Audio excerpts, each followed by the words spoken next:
At 2:30 inches the morning I woke up unable to breathe. Thick smoke rolled across my bedroom ceiling, and within minutes the house I had lived in for over 30 years was burning to the ground. I ran outside in my pajamas, barefoot, shaking as my entire life turned to ash. I called my son for help, but his voice was cold. This isn't my problem anymore. 1 week later, the fire investigator asked me a single question that made everything collapse. What the security camera revealed left even me completely stunned. Welcome to Family Revenge Stories. I'm truly grateful you chose to spend these moments with me. Before the story unfolds, tell me in the comments, where are you watching from today and what's the current temperature in your city? Your voices, your locations, and your stories matter more than you know. Please note this narrative contains fictionalized elements created for storytelling and learning. Any similarity to actual people or places is coincidental, but the lesson behind the story is intentionally meaningful. I woke up at 2:30 inches the morning because I couldn't breathe. At first I thought I was having a dream, one of those nightmares where you're drowning and your lungs won't work. But then I opened my eyes and saw the smoke-thick gray rolling across my bedroom ceiling like storm clouds. I sat up fast, too fast. My head spun, but the fear kept me moving. The smoke alarm wasn't going off. I don't know why. Maybe it was old. Maybe the batteries were dead. Maybe someone had disabled it. I didn't know yet. All I knew was that smoke was filling my bedroom and I needed to get out. I swung my legs off the bed and stood up. The floor was warm under my bare feet. Not hot, not yet, but warm enough to make my stomach drop. I moved toward the bedroom door and reached for the handle. The metal burned my palm. I yanked my hand back with a gasp. The fire was on the other side. My house's was a single-story ranch-style home in the suburbs. 3 bedrooms, 2 bathrooms, a kitchen, a living room. I'd lived there for 32 years. My wife Margaret and I bought it when our son Andrew was 6 years old. We raised him there. We grew old there, and after Margaret passed away 4 years ago, I stayed because it was home. Now it was burning. I looked around the bedroom, my heart hammering in my chest. The smoke was getting thicker. I could hear crackling sounds from somewhere in the house. Wood splitting glass, breaking something, collapsing the window. I stumbled to the window and grabbed the frame. It was one of those old double-hung windows with a lock at the top. My hands shook as I twisted the lock and pushed up on the frame. It didn't move.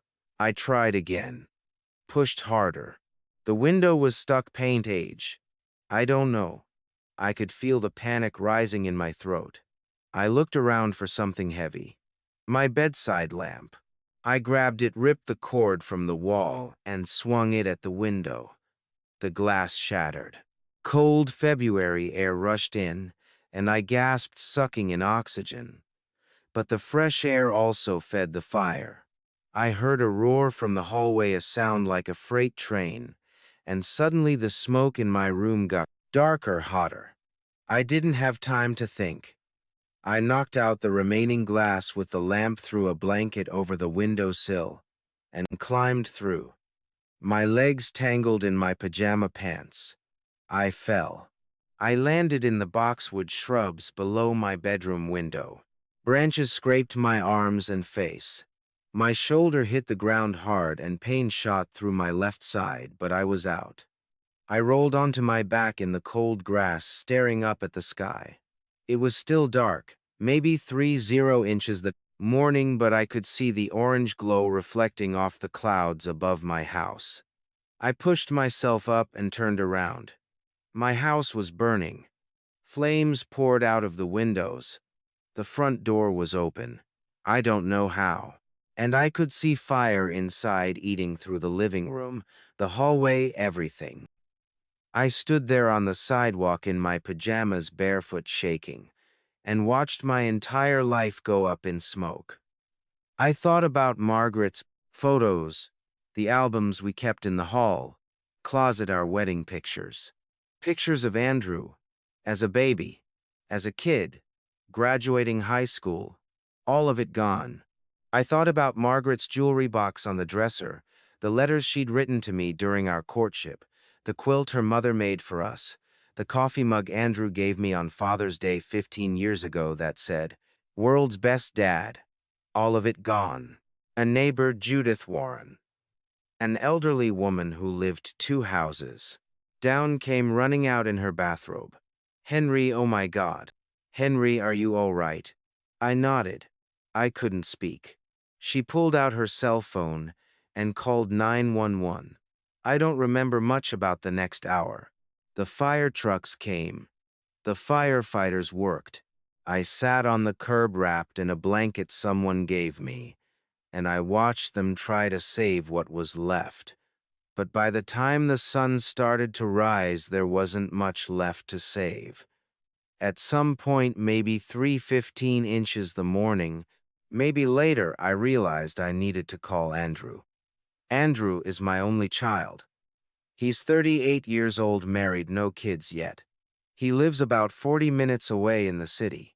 We used to be close, but over the past year, things had gotten strained. I didn't know why. He'd stopped calling as much, stopped visiting. When I asked if everything was okay, he'd say he was busy with work. I told myself it was normal. Adult children have their own lives. But standing there, on the sidewalk, watching my house burn, I needed my son. I pulled out my cell phone, thank God I'd grabbed it from the nightstand, and dialed Andrew's number. It rang 4 times. 5, 6. Then he answered. His voice was thick with sleep. "Dad." "What? What time is it, Andrew?" My voice cracked. "Andrew, there's been a fire. The house, my house," is what I heard rustling. He was sitting up. "What are you talking about?" "My house is on fire." I got out. "But everything's I don't have anywhere to." I stopped, took a breath. "I need help, son." There was a pause. Then I heard a woman's voice in the background.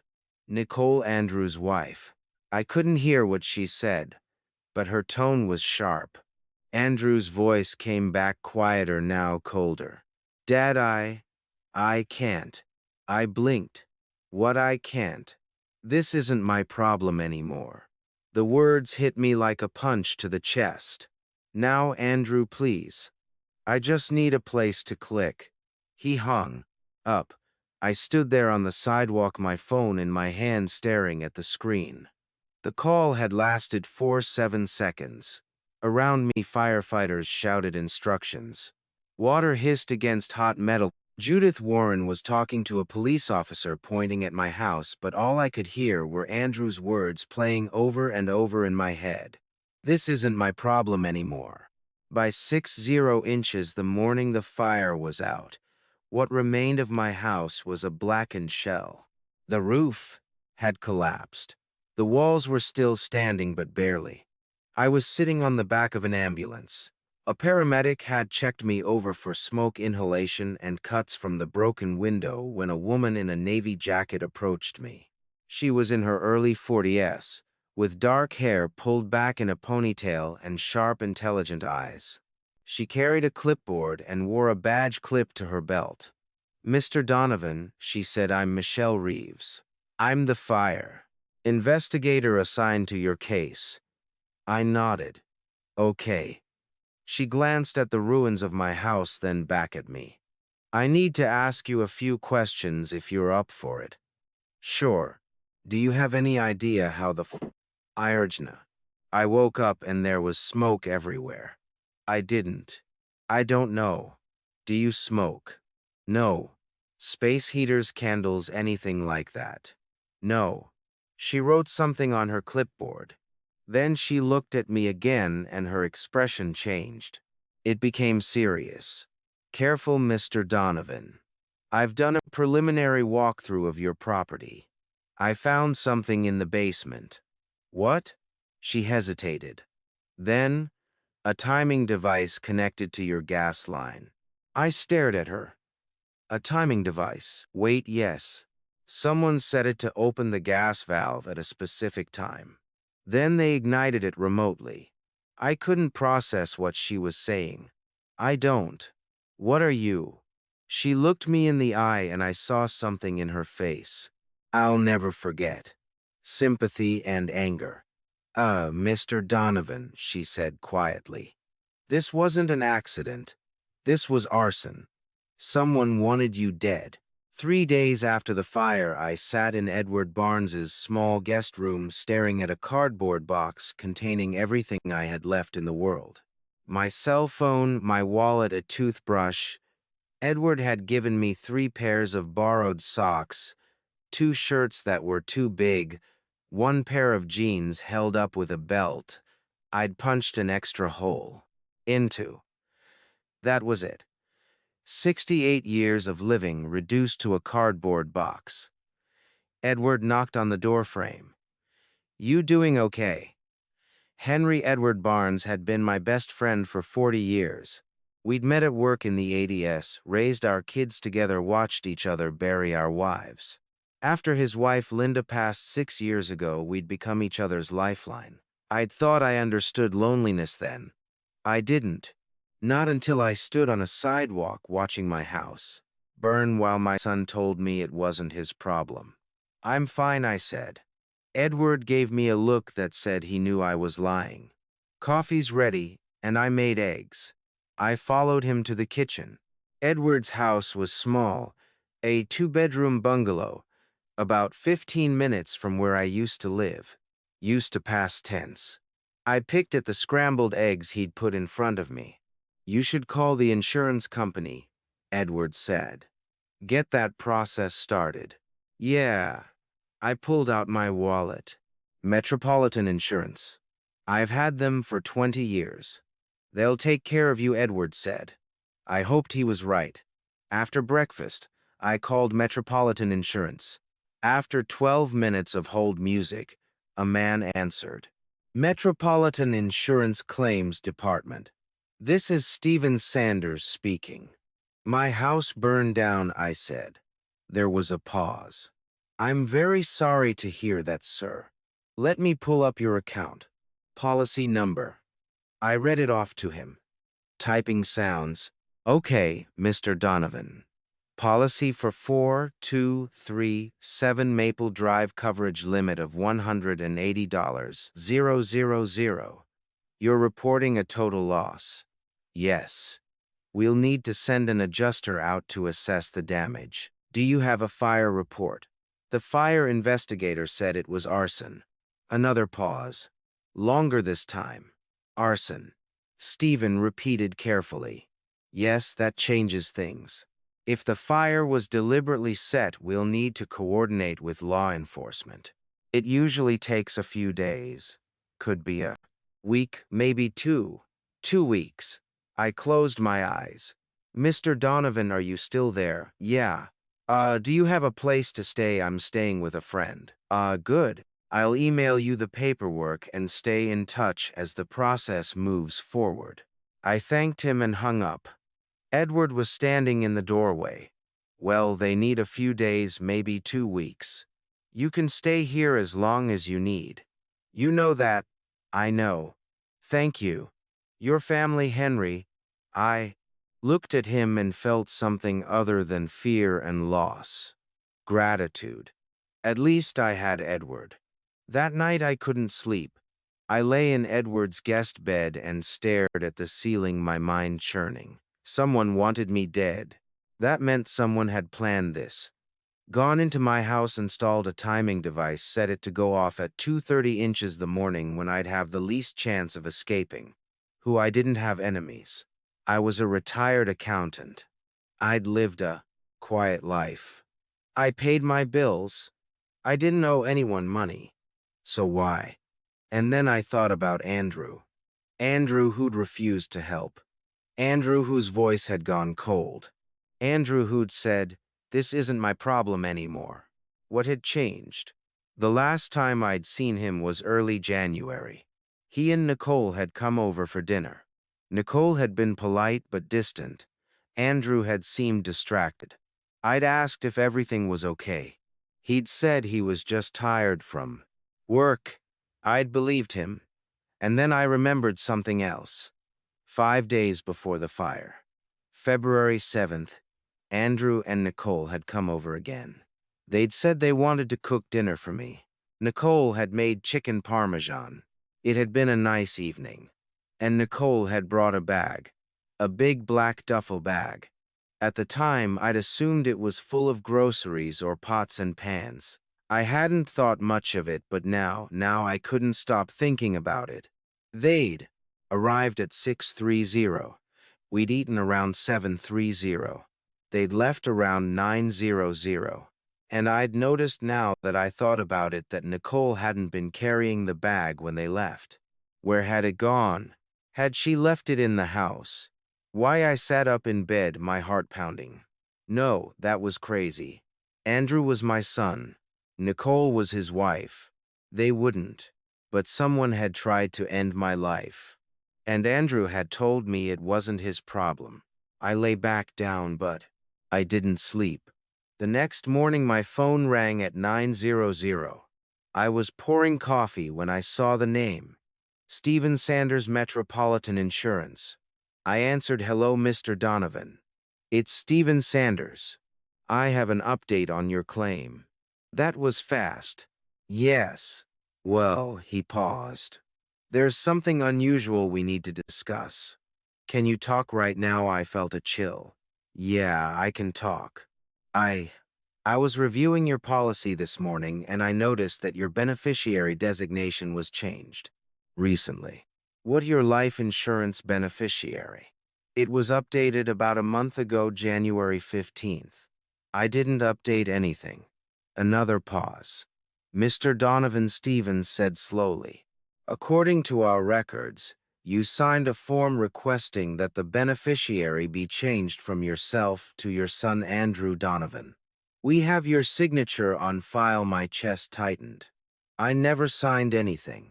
"Are you sure?" "Yes, I heard typing." "Mr. Donovan, I'm looking at the signature right now. It looks like yours. But what? But there are some irregularities, hesitation marks, small inconsistencies in the stroke pattern. It's subtle," but he stopped. "Mr. Donovan, I think someone may have forged your signature." I couldn't breathe. "Mr. Donovan, I'm here. I'm going to flag this as potential fraud and send it to our investigation team. But in the meantime, I need to ask you something. Personal documents, bank accounts, insurance papers, anything like that." I thought about Nicole's black duffel bag. I thought about the way Andrew's voice had gone cold on the phone. I thought about the timing device Michelle Reeves had found in my basement, and I realized that everything was about to get much worse. Stephen Sanders from Metropolitan Insurance spoke carefully, as if he were weighing every word. "Mr. Donovan, I need to ask you about something unusual." I was sitting at Edward's kitchen table, my second cup of coffee cooling untouched in front of me. It was 9:30 inches the morning, and Stephen had called back less than 24 hours after our first conversation. That alone made my chest tighten. "Okay," I said. "What is it?" "I spent last night reviewing your file more closely," Stephen said, "and I found something that doesn't add up." My stomach nodded. "What do you mean? Your policy beneficiary was changed on January 15th of this year, about a month before the fire." I frowned. "I already told you I didn't change anything." "I know, but this wasn't a simple update. It was a full redization. Originally, your beneficiary was listed as your estate. On January 15th, someone submitted paperwork changing the beneficiary to your son Andrew Donovan." The room seemed to tilt. "What if you had died in the fire, Mr. Donovan?" "The payout, $180, 000, would have gone directly to Andrew, not to your estate, directly to him." I couldn't speak. "And there's more," Stephen continued quietly. "The form was supposedly signed by you. We have a copy with your signature." "That's impossible," I said. I never signed anything like that. That's why I'm concerned, he replied. I'm looking at the signature now, and something about it feels wrong. What? Check your email. I just sent you a scan of the form. I pulled Edward's old laptop closer and opened my inbox. Stephen's email sat at the top. I clicked the attachment and a PDF loaded onto the screen. It was a standard insurance document dense with fine print and check boxes. At the bottom was a signature line. Henry Donovan. I stared at it. At first glance, it looked right. The slant was familiar. The capital H had the small loop I always used. The curve at the end of Donovan matched what I'd written thousands of times, but it wasn't mine. Mr. Donovan, Stephen asked. Are you looking at it? Yes. What do you think? I zoomed in. That's when I saw it. The D in Donovan tilted slightly to the left. Mine always leaned to the right. Always. I'd signed my name on mortgages, tax forms, contracts, cards. My D never leaned left. There was something else. The final stroke, the tail of the N, was too precise, too careful. When I signed, that line was fast, almost sloppy. This one looked deliberate, like someone had gone slowly to make sure it looked correct. It's not my signature, I said. No, Stephen agreed. I don't believe it is. How can you tell? Hesitation marks, he said. Forgers usually move slowly to copy a signature. Exactly. That creates tiny pauses in the ink. If you look closely at the capital letters, you can see breaks in the flow. Most people miss it. I've seen enough fraud cases to recognize the pattern. Insurance fraud. The words hit hard. Someone forged my signature. I said, changed the beneficiary to Andrew. And then a month later, my house burned down. Yes, if I died, your son would have received $180. 000. I felt nauseous. Mr. Donovan, Stevens said, I need to ask this carefully. Who had access to your personal documents? Who could study your signature closely enough to copy it? I closed my eyes. 5 days before the fire, Andrew and Nicole had come over for dinner. Nicole had arrived carrying a large black duffel bag. She'd left it somewhere in the house while we ate. When they left, she hadn't been carrying it. I'd assumed she forgot it. But what if she hadn't? What if she'd left it there on purpose? What if she'd gone through my office while Andrew distracted me in the kitchen?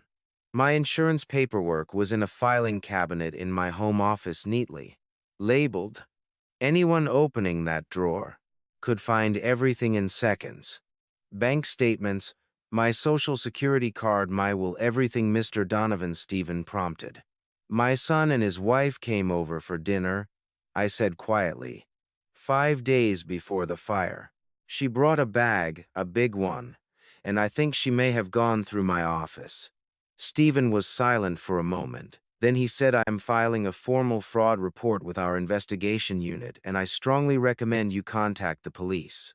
If someone forged your signature and attempted to profit from your death, this is criminal. Yeah, I said. Do you have an attorney? No, you should consider getting one, and you need to speak with the fire investigator. Michelle Reeves, correct. Yes, she needs this information. It establishes motive. Motive. Someone wanted me dead so they could collect $180. 000. Someone who had access to my house, who had eaten dinner with me, who had smiled across my table. One more question, Mr. Donovan, Stephen said. Does Andrew know you survived the fire? I hesitated. Andrew had hung up on me that night. I hadn't called him back. I don't know, I said. Maybe not. You may want to keep it that way for now, Stephen said carefully. Until the investigation progresses. I understood. If Andrew or Nicole believed I was dead, they might make a mistake. They might reveal something. If they knew I was alive, they might be more careful. I'll be careful, I said. "I'll be in touch," Steven said. "And I'm sorry this is happening to you." I thanked him and hung up. I sat at Edward's kitchen table for a long time staring at the forged signature on the screen. Someone had practiced writing my name, had studied every loop and stroke. Someone had copied it well enough to fool an insurance company, and then they had tried to kill me. I kept thinking about the black duffel bag Nicole brought into my house 5 days before the fire. 2 days later, Michelle Reeves came back to Edward's house. This time she brought a laptop. I was sitting in the living room when Edward answered the door. Michelle stepped inside wearing the same navy jacket and carrying a black computer bag over her shoulder. "Mr. Donovan," she said, "do you have a few minutes? I have updates on the investigation." "Yeah, of course." She sat down across from me and pulled out the laptop. Edward quietly excused himself to the kitchen. Michelle turned the screen so I could see. "I found something in your basement." The photo showed a twisted piece of metal and plastic charred black, but still recognizable as some kind of device. "This is a timer switch," Michelle said. "The kind you buy at a hardware store for Christmas lights, but this one was connected to your gas line. Someone installed a valve that could open remotely. They set the timer for 2:30 inches the morning. When it activated, gas flooded your basement. Then they triggered a spark igniter, probably by cell phone, and your house went up." I stared at the screen. "Someone planned all of that." "Yes. This was premeditated, Mr. Donovan. This was an attempt on your life. I've contacted the police. Detective Greg Martinez will be taking over, but I wanted to show you something first." She closed the photo and opened a video file. "Your doorbell camera," she said. "Ring brand. The footage is cloud stored, so we retrieved the recordings from the week before the fire." She clicked play. The video showed my front door. The timestamp read February 7th, 2:02:46:45 p.m. Andrew's silver Honda pulled into my driveway. He got out looking tired. Then Nicole stepped out of the passenger side. She was holding a large black duffel bag. I leaned closer. Nicole slung the bag over her shoulder and walked toward my door. Andrew followed. They disappeared from view. Michelle fast-forwarded 7:00 p.m. 7:30 p.m. 8:00 p.m. Nothing but my empty driveway. Then at 8:47 p.m., my front door opened. Andrew walked out first. He got in the car. Nicole followed, but she wasn't carrying the bag. She left it inside. Michelle said whatever was in that bag, she brought it into your house and left it there. I couldn't speak. "Do you remember what was in it?" Michelle asked. "I thought it was groceries," I said. "Or cooking supplies. They were making dinner." I didn't. I was setting the table watching TV. I wasn't paying attention. Michelle nodded. "I think Nicole used that bag to bring in the timer device and the installation tools. While you were distracted, she went to your basement and set everything up." "But Andrew was there too," I said. "He would have noticed." "Maybe," Michelle said carefully. "Or maybe he was helping her." The words hit me hard. "No, Andrew wouldn't." She held up a hand. "I'm not accusing anyone yet. I'm following the evidence. And the evidence says Nicole brought something into your house 5 days before it burned down." She swiped to a new image, a photograph of a partially burned receipt. "I found this in your kitchen drawer," she said. "Mostly burned but readable." I looked at it. The receipt was from Henderson's. Hardware dated February 5th at 3:47 inches the afternoon. The store name was printed at the top, and below that was a list of items. A timer switch for $12.99, 10 feet of copper wire for $850, a roll of electrical tape for $5.99, and a gas valve adapter for $18.99. The total came to $4,647. At the bottom, it showed the payment method, a credit card ending in 8,891, and the card holder named Nicole Morgan. I stared at her name. My son's wife had bought the materials. She'd brought them to my house, she'd installed them in my basement, and then she'd tried to end my life. I don't understand, I said. My voice sounded hollow. Why would she do this? I don't know yet, Michelle said. But I need to ask you something. Has your son or his wife asked about your will recently? My will. Yes. Who inherits your estate when you pass away? I thought back. Andrew asked about it last year. October maybe. He said he was updating his own will and wanted to make sure I had mine in order. What? What did you tell him that everything goes to him? He's my only child. The house, my savings, my retirement accounts. How much roughly, May? Maybe 300,000. The house was paid off. I have some money in a 401k and the life insurance 180,000. Michelle wrote in her notebook.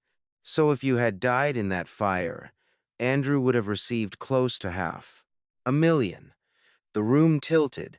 500,000. Michelle looked at me with sympathy. Mr. Donovan, I think we found the motive. 4 days after Michelle's visit, Nicole showed up at Edward's house carrying a pharmacy bag. I was in the guest room scrolling through emails on Edward's laptop when the doorbell rang. Edward answered it. I heard his low voice, then a woman's soft familiar. Nicole, my heart started pounding. I stood up slowly. Why was she here? I stepped into the living room. Edward stood in the doorway while Nicole remained on the porch. She wore a pale blue sweater and jeans, her dark hair pulled into a neat ponytail. Her expression was full of concern, almost worry. Henry, she said when she saw me, I'm so glad you're okay. I've been so worried about you. I stared at her. 4 days earlier, Michelle had shown me the hardware store receipt with Nicole's name on it.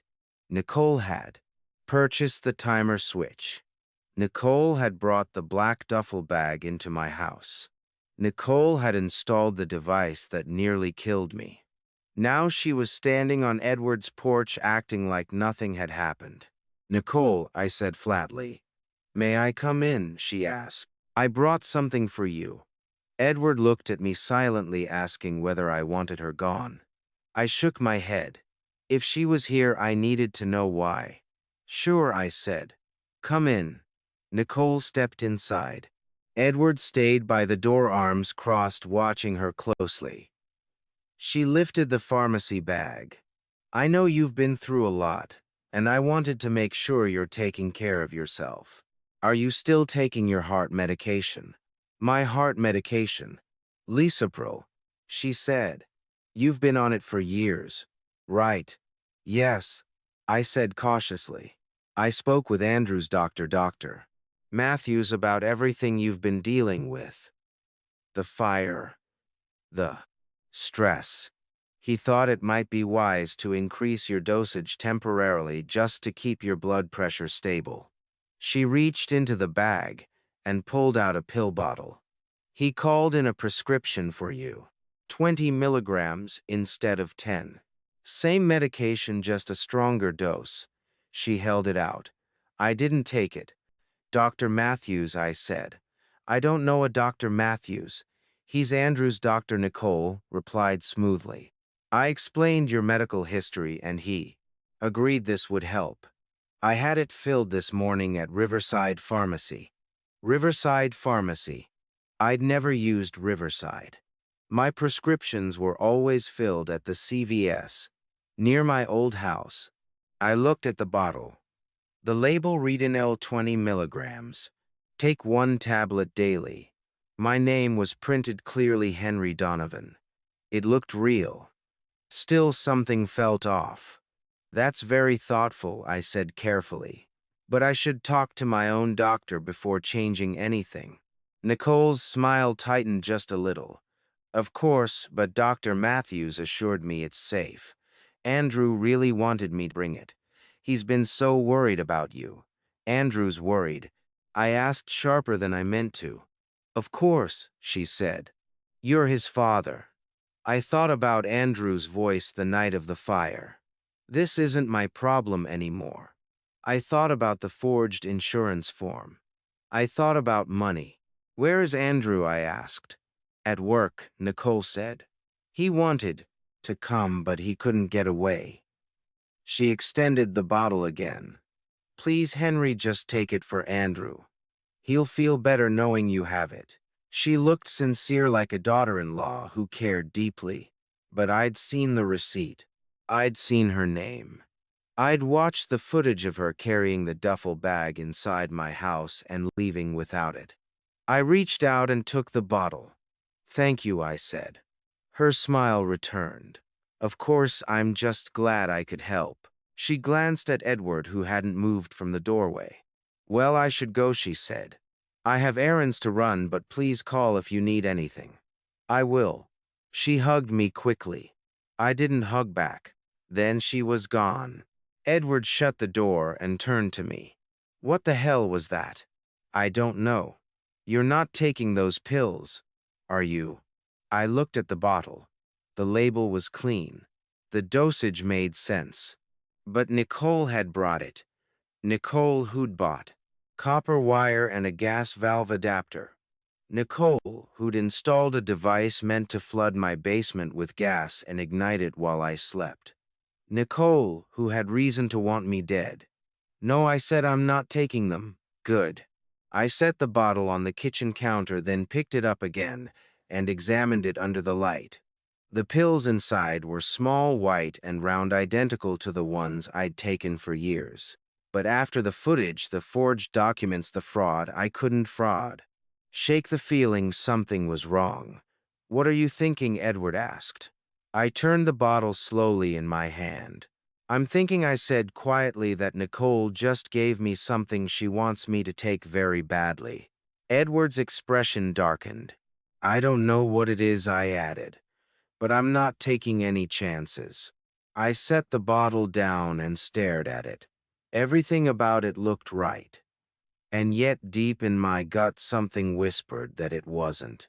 The next morning I took the new pill like I did every morning. 15 minutes later I knew I'd made a mistake. I know what you're thinking. After everything, the camera footage, the receipt, the forged signature, why would I take medication that Nicole brought me? The truth is, I almost didn't. The night before, I'd set the pill bottle on the nightstand and stared at it for a long time. Part of me wanted to throw it away, but another part, the part that had been taking Linopril for 3 years, the part that knew my blood pressure was genuinely a problem, wondered if I was being paranoid. What if Nicole really was just trying to help? What if I was so traumatized by the fire that I was seeing threats where there weren't any? Edward had said I shouldn't take it. But Edward didn't know what it was like to have your heart skip beats in the middle of the night. He didn't know what it felt like to be 68 years old and terrified that the next chest pain might be the last one.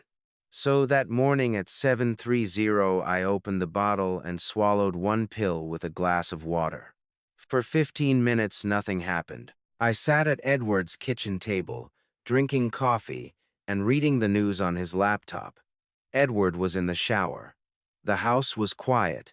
Then my throat started to feel tight. At first, I thought I was imagining it. Stress, maybe anxiety. But the tightness got worse. My airway felt like it was narrowing, like someone was pressing their thumbs against my windpipe. I stood up, my hand going to my neck. My skin felt hot. I looked down at my arms. Red welts were spreading across my forearms, angry and raised hives. I tried to call for Edward, but my voice came out as a wheeze. The room tilted. I grabbed the edge of the table to steady myself, but my knees buckled. I heard footsteps. Edward's voice sharp with alarm. Henry. Jesus. Henry, what's wrong? I couldn't answer. I couldn't breathe. Edward grabbed my shoulders, lowering me into a chair. Your face, Henry. Your face is swelling up. What did you take? What did you? He saw the pill bottle on the counter. The pills Nicole brought. I nodded. Damn it. Edward was already pulling out his phone, dialing. I'm calling 911. Stay with me, Henry. Stay with me. I heard him talking to the dispatcher. My friend is having a severe allergic reaction. Yes, his throat is closing up. Yes, he's conscious but barely breathing. The edges of my vision were going dark. I tried to focus on Edward's face, but it kept blurring. I thought, this is it. This is how it ends. And then I thought Nicole did this. I don't remember much about the ambulance ride. Flashing lights, the wail of the siren, a paramedic's face close to mine saying something I couldn't understand. I remember the sharp sting of a needle in my thigh. EpiPen, I learned later. Epinephrine, to counteract the anaphylaxis.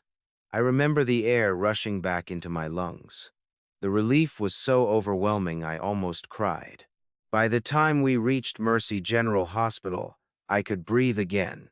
My throat was still tight, my skin still covered in hives, but the immediate danger had passed. They wheeled me into the emergency room. A doctor appeared, a woman in her 40s, with auburn hair and sharp green eyes. She had the kind of calm, confident presence that made you feel safe even when everything was falling apart. But Mr. Donovan, I'm Dr. Catherine Hayes, she said.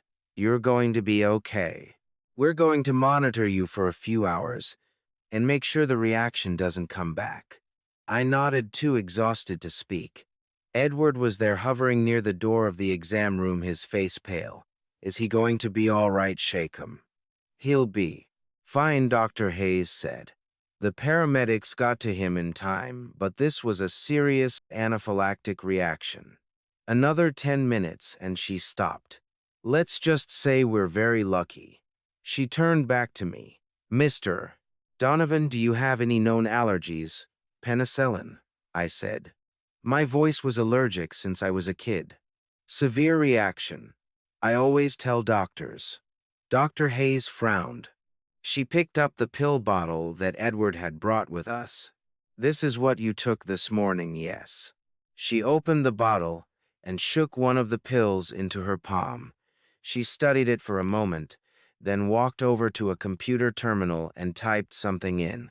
A few minutes later, she came back with a printout. Mr. Donovan, she said carefully. This is not Linopril. I stared at her. What? I ran a quick analysis. These pills contain amoxicillin. It's a penicillin derivative. Whoever gave you this medication either didn't know about your allergy. She paused. Or they did. The room went cold. The label says, Lisinopril, I said weakly. Yes, the label is fake. Dr. Hayes held up the bottle. Look at the pharmacy information. Riverside Pharmacy. I looked it up. There's no Riverside Pharmacy registered in this city. This label was printed somewhere else. Someone put penicillin pills in a fake prescription bottle and gave it to you. Edward swore under his breath. I couldn't speak. My mind was reeling. Nicole had brought me pills that would trigger a fatal allergic reaction. She'd put them in a fake prescription bottle. She'd smiled at me and told me they were for my health. She'd tried to end my life again. Dr. Hayes looked at me with concern. Mr. Dr. Donovan, someone gave you the wrong medication on purpose. This could have taken your life. Have you contacted the police? I thought about Michelle Reeves, about the timer device, about the forged signature on the insurance form, about the camera footage of Nicole carrying the black duffel bag into my house. Yes, I said. The police already know. Good, because this is attempted murder. The word hung in the air. Murder. Dr. Hayes placed the pill bottle on the tray next to my bed. I'm going to keep this as evidence, and I'm going to file a report with hospital security. You need to be very careful, Mr. Donovan. Whoever did this, she stopped. They're not going to stop trying. 2 days after I got out of the hospital, Michelle Reeves came to see me again. This time she brought a file folder and a detective from the police department. I was sitting in Edward's living room when they arrived. Edward answered the door and Michelle stepped inside with a man I'd never seen before. He was in his mid-30s, Hispanic with dark hair and a nonsense expression. He wore a navy blazer and carried a leather notebook. "Mr. Donovan," Michelle said, "this is Detective Greg Martinez. He's with the Criminal Investigations Unit. He's taking over the case." Greg extended his hand. I shook it. His grip was firm. "Mr. Donovan, I've been reviewing everything Michelle found." Greg said the timer device, the camera footage, the hardware store receipt, and now, with the incident at the hospital, we're treating this as two separate attempts on your life. Within a two-period. Two attempts. The words made it real. "I need to ask you some questions," Greg continued. "And I need you to be completely honest with me. Can you do that?" "Yes." "Good." He sat down across from me. Michelle sat next to him. Edward hovered near the doorway, arms crossed like a guard dog. Greg opened his notebook. "Let's start with motive. When someone tries to harm another person, especially family, it usually comes down to money, revenge, or covering up a secret. Does any of that sound familiar?" I thought about the insurance beneficiary form, the forged signature, the $500,000 Andrew would have inherited. "Money," I said quietly. Greg nodded. "That's what we thought. So Michelle and I spent the last 2 days digging into your son's finances." He pulled a sheet of paper from the folder and handed it to me. It was a bank statement. Andrew's name was at the top. The balance was deeply negative. "Andrew owes $47,000, Greg said. "Credit cards, personal loans, payday advances. He's maxed out on everything." I stared at the numbers. "How did this happen?" "Crypto investment scam last December. He put 300,000 into an online trading platform that promised huge returns. The platform disappeared overnight, took his money and vanished. He's been trying to dig himself out, but the interest keeps piling up." I felt sick. "I didn't know." "He didn't tell you?" "No, Andrew and we haven't been close lately. I thought he was just busy with work." Greg made a note. "When's the last time you talked to him?" "The night of the fire. He said it wasn't his problem anymore." Greg's expression darkened. "And 5 days before the fire, he and his wife came to your house for dinner?" "Yes." Shouting. "That's when Nicole brought the black duffel bag?" "Yes." Greg leaned forward. "Mr. Donovan, your life insurance is worth $180,000. Add your estate, your house savings, retirement accounts, and Andrew stands to inherit close to $500,000 when you pass away. That's more than enough to pay off his debts and start over." The room felt like it was tilting. "You think, Andrew," I couldn't finish. "I don't know yet," Greg said. "But he had motive and his wife had access to your house and your personal documents." Michelle spoke up, which brings us to Nicole. She pulled another sheet from the folder. "I ran a background check on Nicole Morgan, and I found something interesting." "What?" "Nicole Morgan didn't exist before March of last year." I blinked. "What do you mean?" "The name first appeared in the system in March 2023. That's when she legally changed it. Before that, she was Nicole Parker." "She changed her name?" "Yes. 1 month before she married your son." Greg leaned back. "People change their names for lots of reasons, but the timing is suspicious. She changes her name, marries Andrew a month later, and less than a year after that, she's installing timer devices in your basement, Tim." "What? What was her name before?" I asked. "Nicole Parker," Michelle said. "And before the name change, she lived in San Diego, California." San Diego. Something about that city tugged at my memory, but I couldn't place it. "Did you ever live in San Diego?" Greg asked. Yeah, from 2004 to 2007. I worked there for a few years before we moved. Do you remember anyone named Parker? I shook my head slowly. Not that I can think of. Greg exchanged a glance with Michelle. We're going to dig deeper. Find out why Nicole Parker felt the need to change her identity, but I need to ask you some. Okay, is there any connection between you and anyone from San Diego? Anyone who might have a reason to want to harm you? I thought hard. I tried to remember faces, names, conflicts, but my time in San Diego had been quiet. I'd worked as an accountant for a small firm. Margaret and I had lived in a modest apartment. Andrew had been in middle school. We'd kept to ourselves. I can't think of anyone, I said. Greg frowned. There has to be something. Nicole didn't just randomly decide to marry your son and try to harm you. She targeted you specifically. We need to figure out why. He closed his notebook and stood. Mr. Donovan, this case is more complicated than I thought. 2 attempts on your life. A daughter-in-law with a fake identity. A son with massive debts. We're going to figure this out, but it's going to take time. How much time? Days? Maybe weeks. In the meantime, stay away from Andrew and Nicole. Don't contact them. Don't let them know where you are. If they try to reach you, call me immediately. I will. Michelle and Greg left a few minutes later. Edward closed the door and turned to me. Henry, what the hell is going on? I don't know, I said. But that wasn't entirely true because somewhere in the back of my mind the name Nicole Parker was echoing. And the city San Diego kept repeating itself like a warning I couldn't quite hear. That night I couldn't sleep.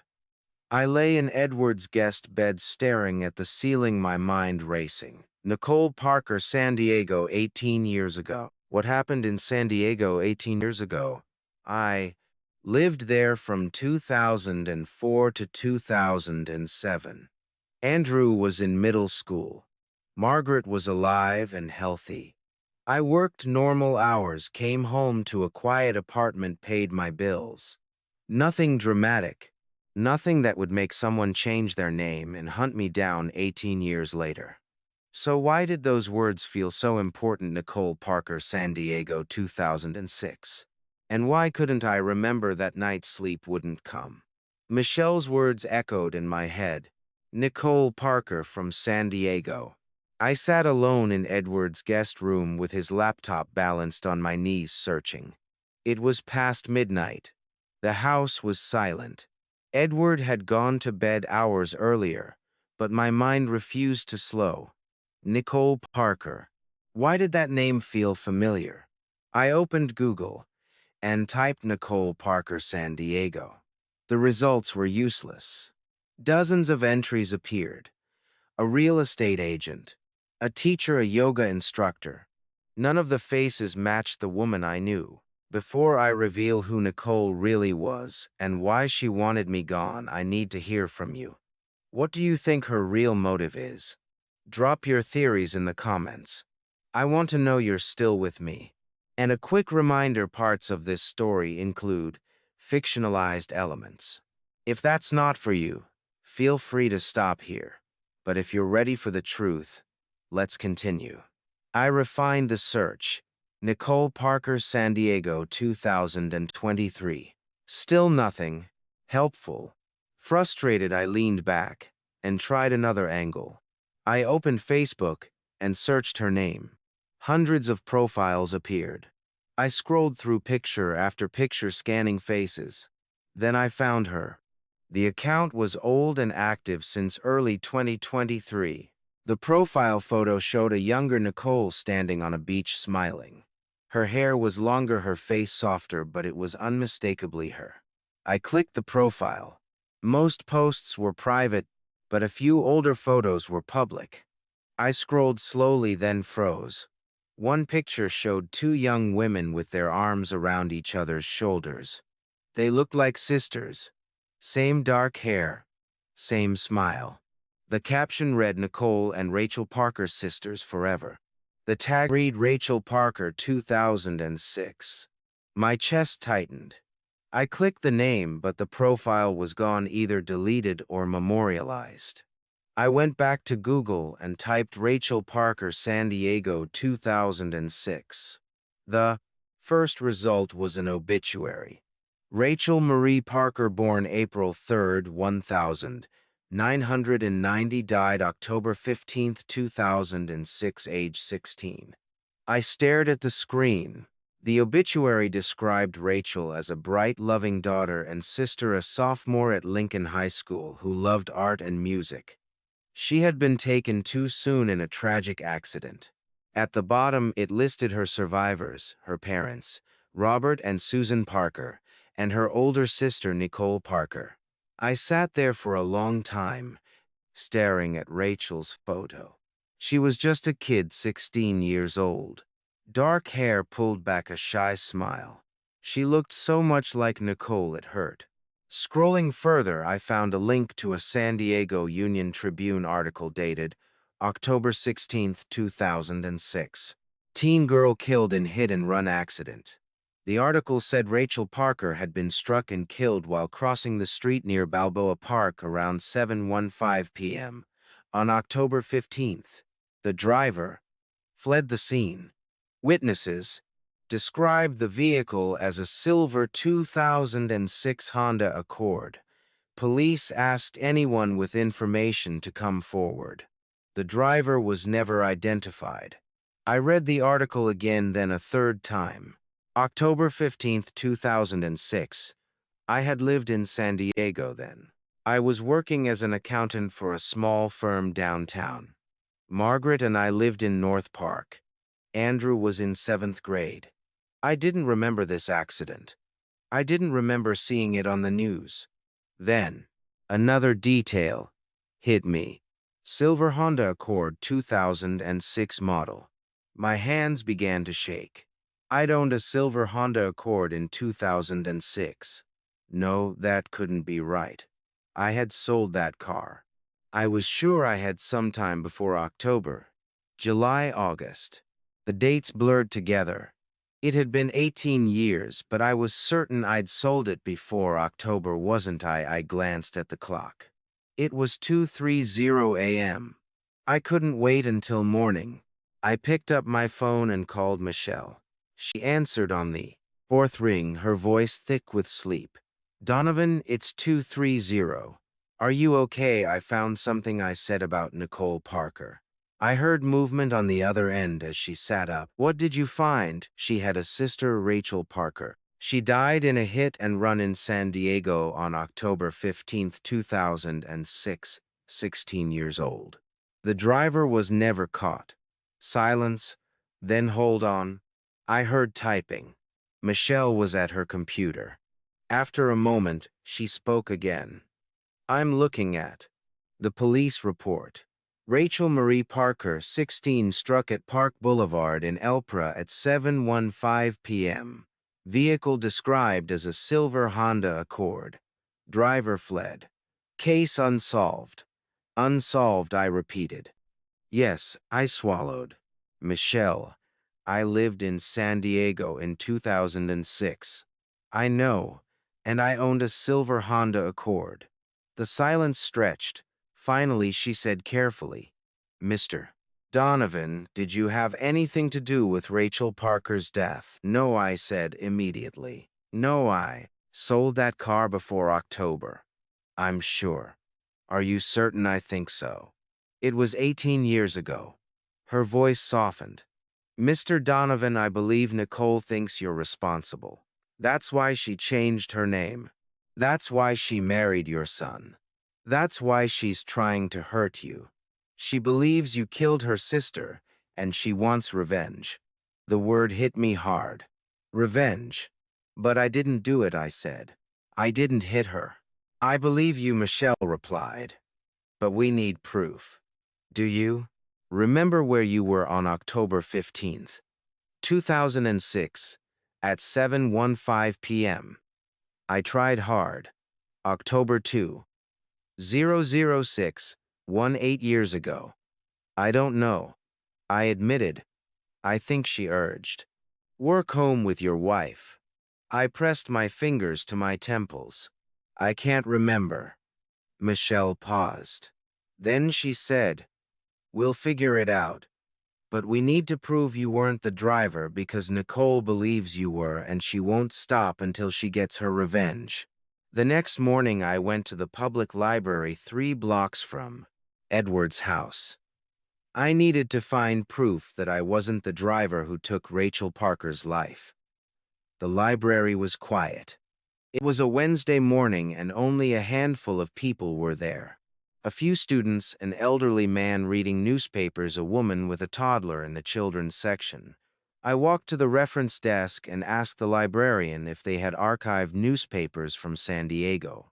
We have digital archives, she said. You can access them on the computers over there.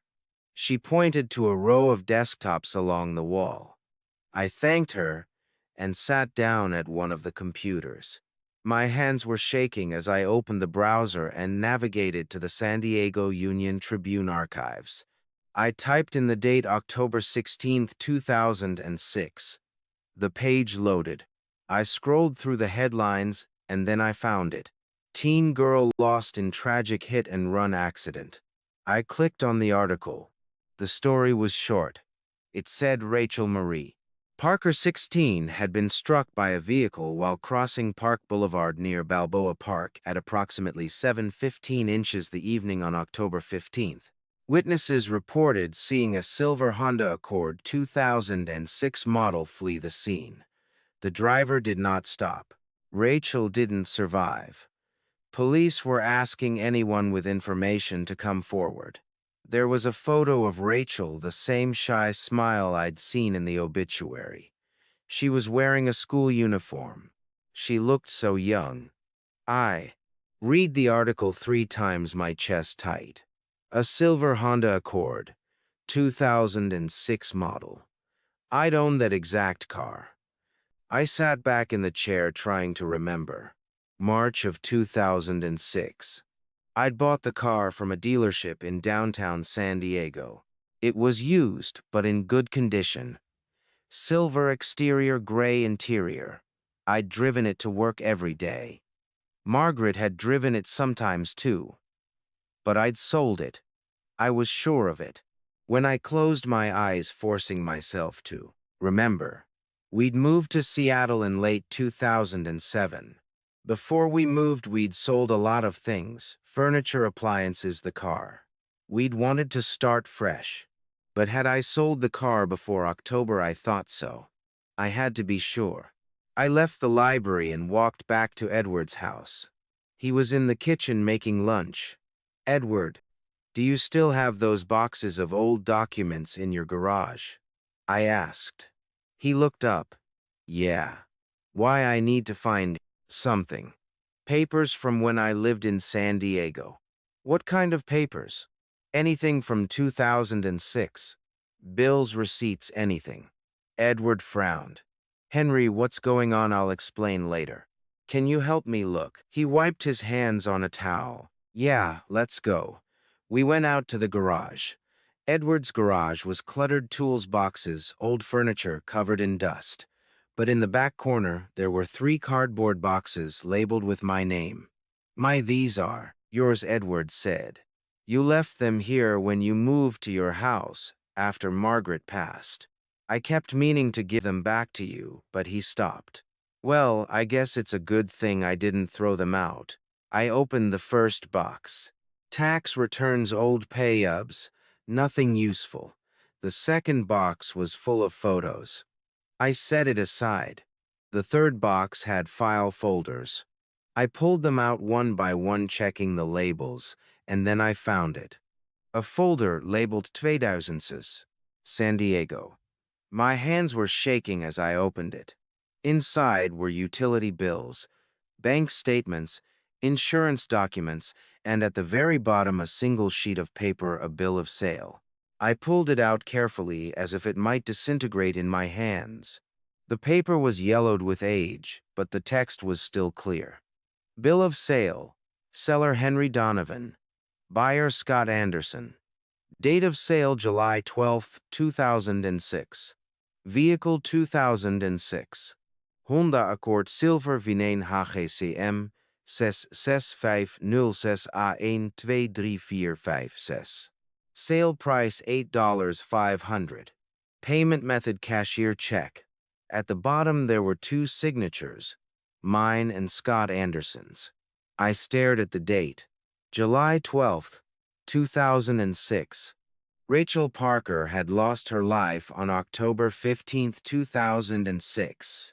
3 months later, I hadn't owned the car when the accident happened. I'd sold it 3 months before. Scott Anderson had owned it. Henry Edward was standing behind me. Did you find what you needed? I couldn't speak.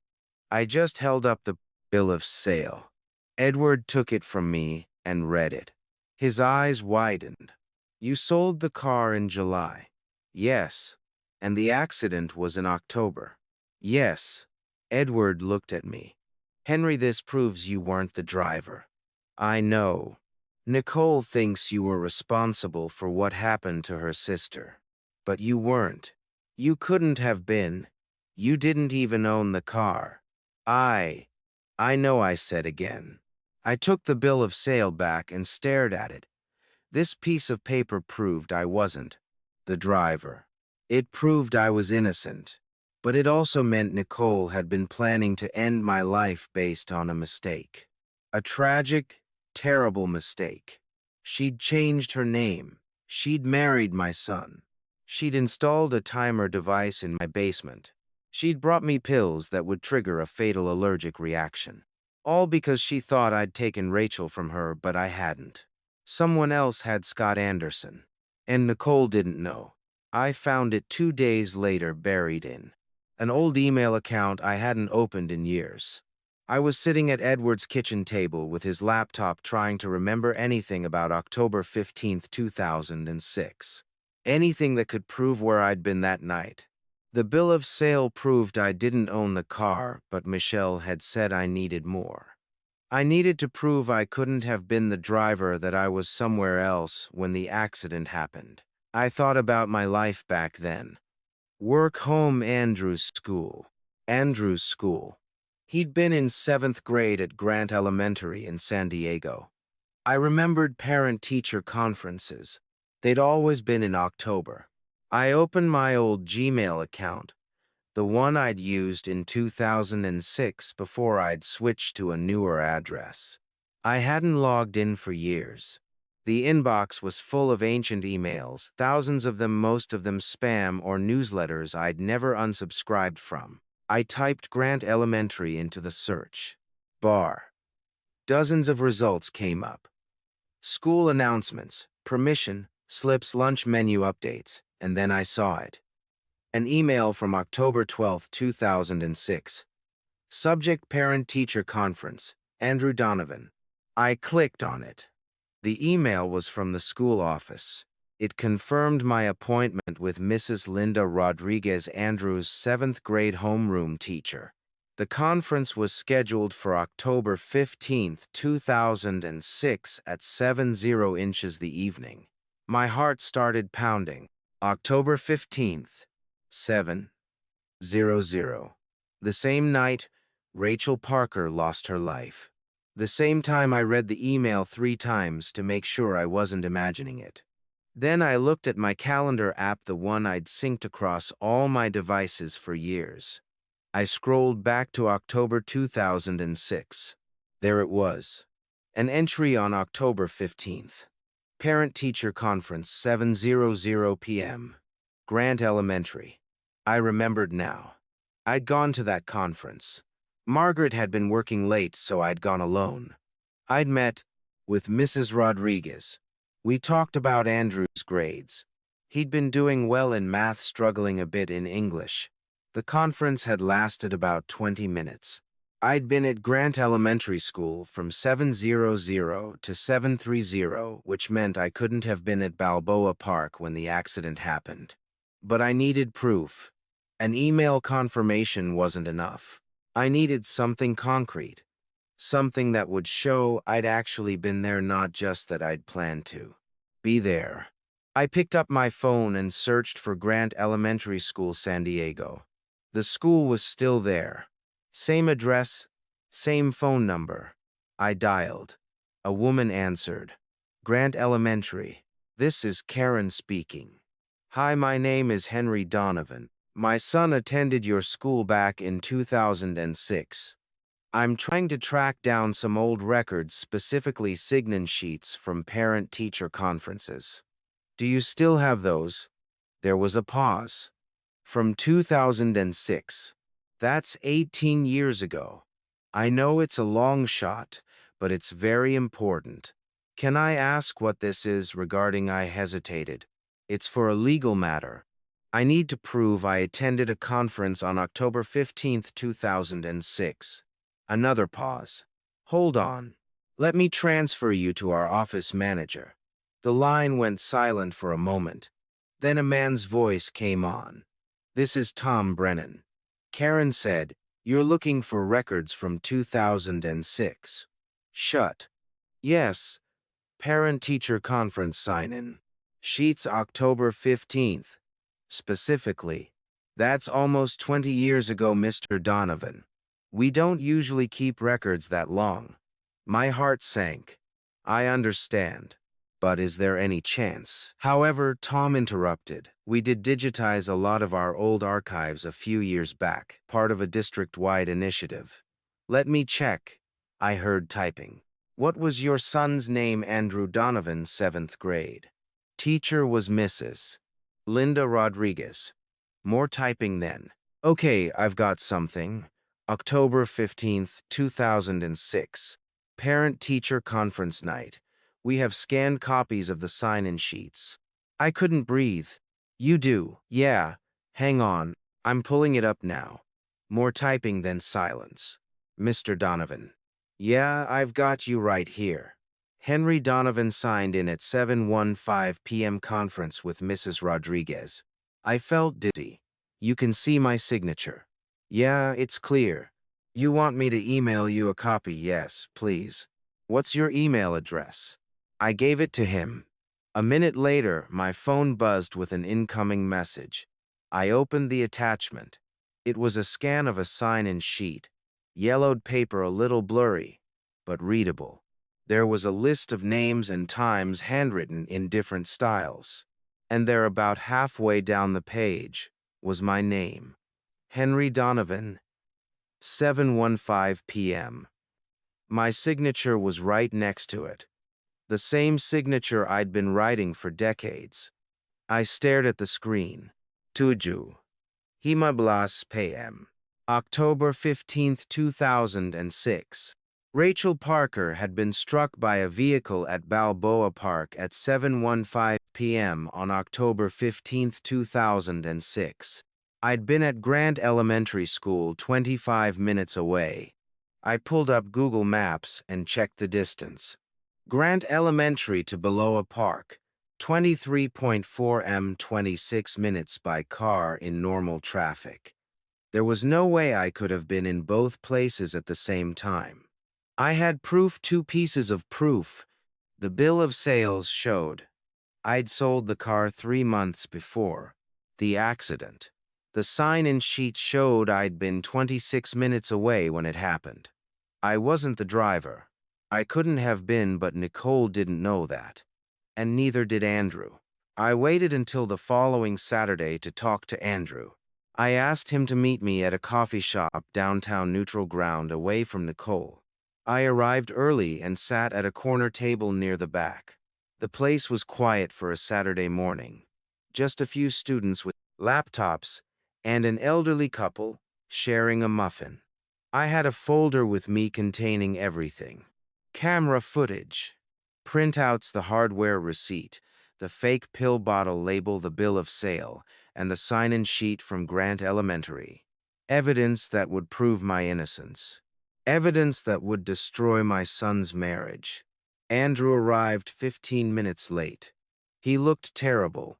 Messy hair, bloodshot, eyes wrinkled, t-shirt like he'd just rolled out of bed. He dropped into the chair across from me and stared at the table. He didn't look at me. Thanks for coming, I said. He shrugged. You said it was important. A waitress came over. Andrew ordered black coffee. I already had mine. When she left, I leaned forward. We need to talk about Nicole. His jaw tightened. Dad, not now. Yes, now. I don't want to talk about her. I don't want to talk about the fire. I don't want to talk about any of it.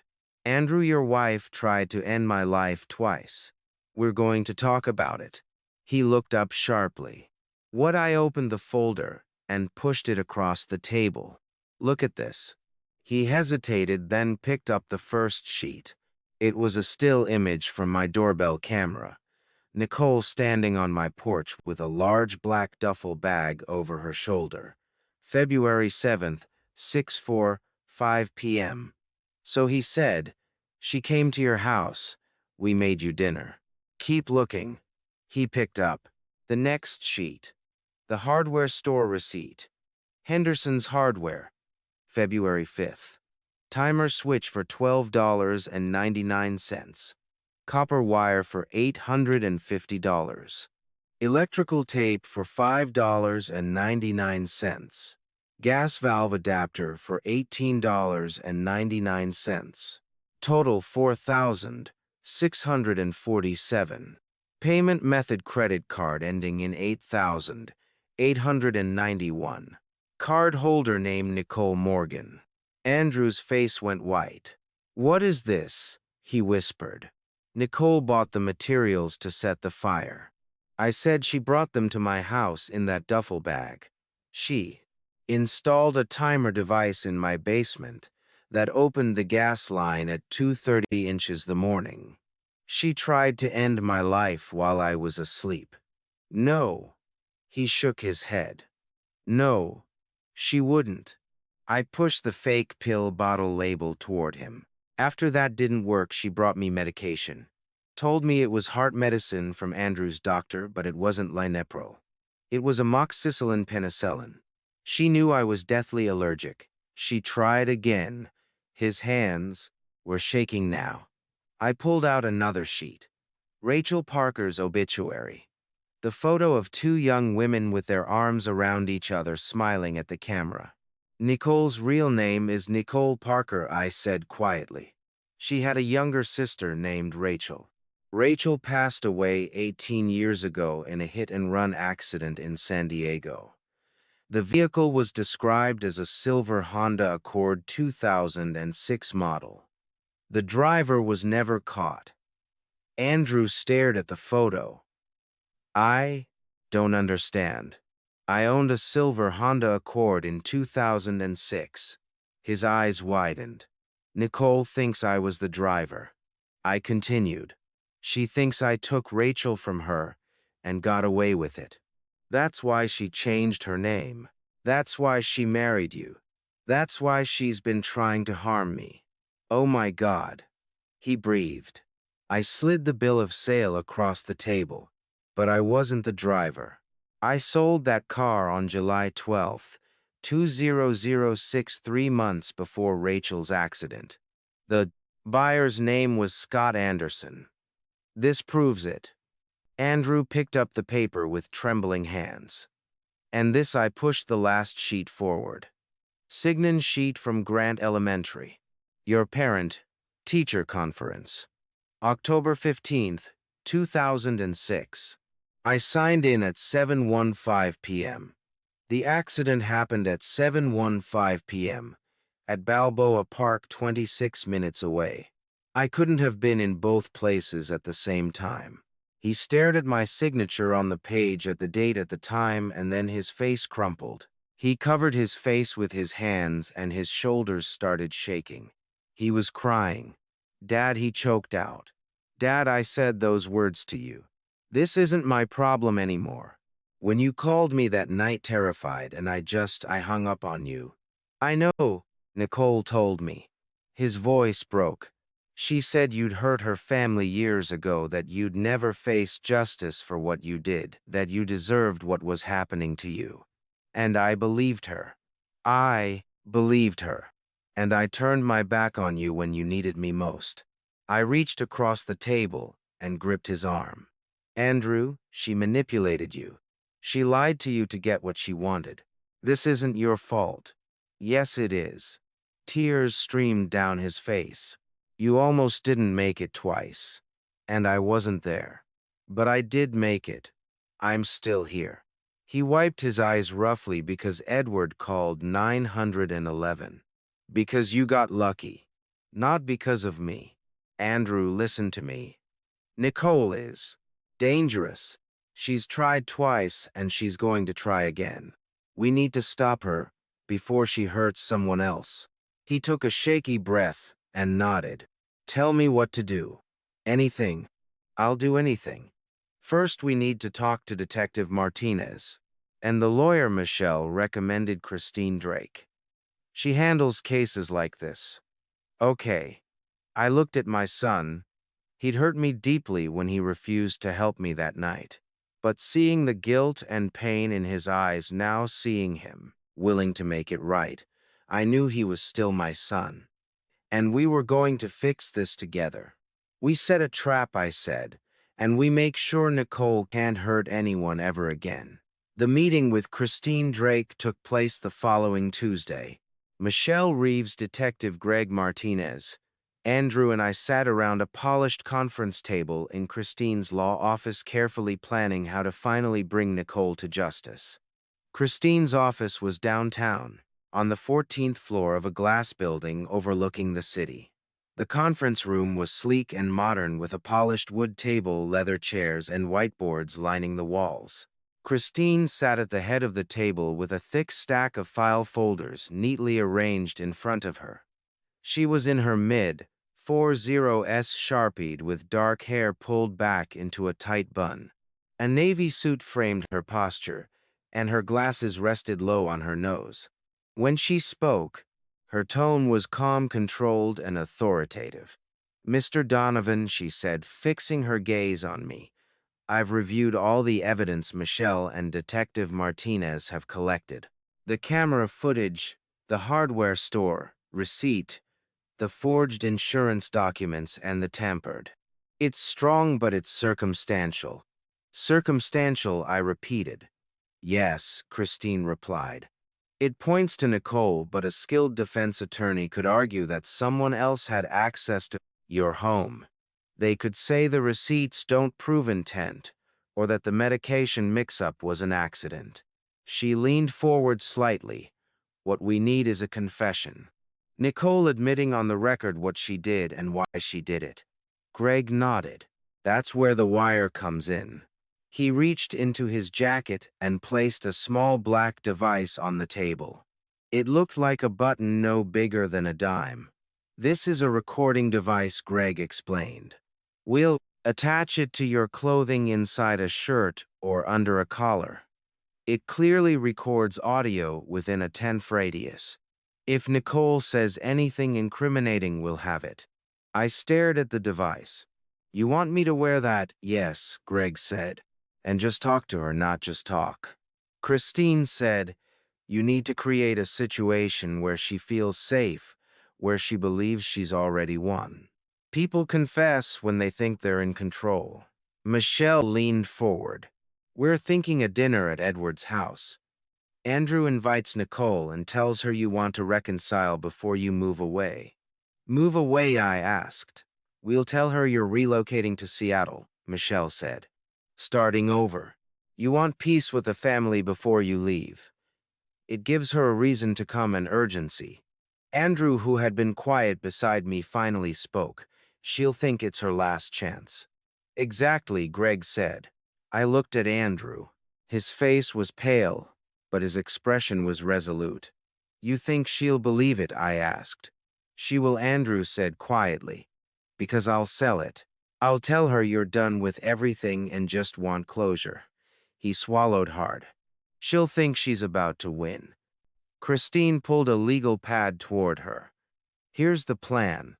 Andrew calls Nicole tonight and keeps the invitation casual. Dad wants dinner before he leaves. We set it for Friday, April 12th. That gives us 5 weeks to prepare." "5 weeks?" I asked. We need time for warrants and coordination, Greg said. And to position officers. We can't rush this.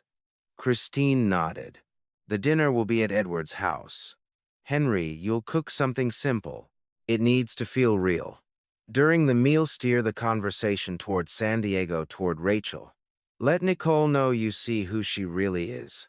And then I asked. Then you listen, Christine said. No accusations. No threats. Let her talk. If she confesses, we have what we need. And if she doesn't, Greg's face hardened. Then we adapt. But based on Nicole's behavior, she'll want to gloat. People like her crave recognition. She'll confess, Andrew said firmly. If she thinks she's won, she'll want Dad to know. Christine wrote more notes. On the night of the dinner, Detective Martinez and 2 uniformed officers will be outside in an unmarked car.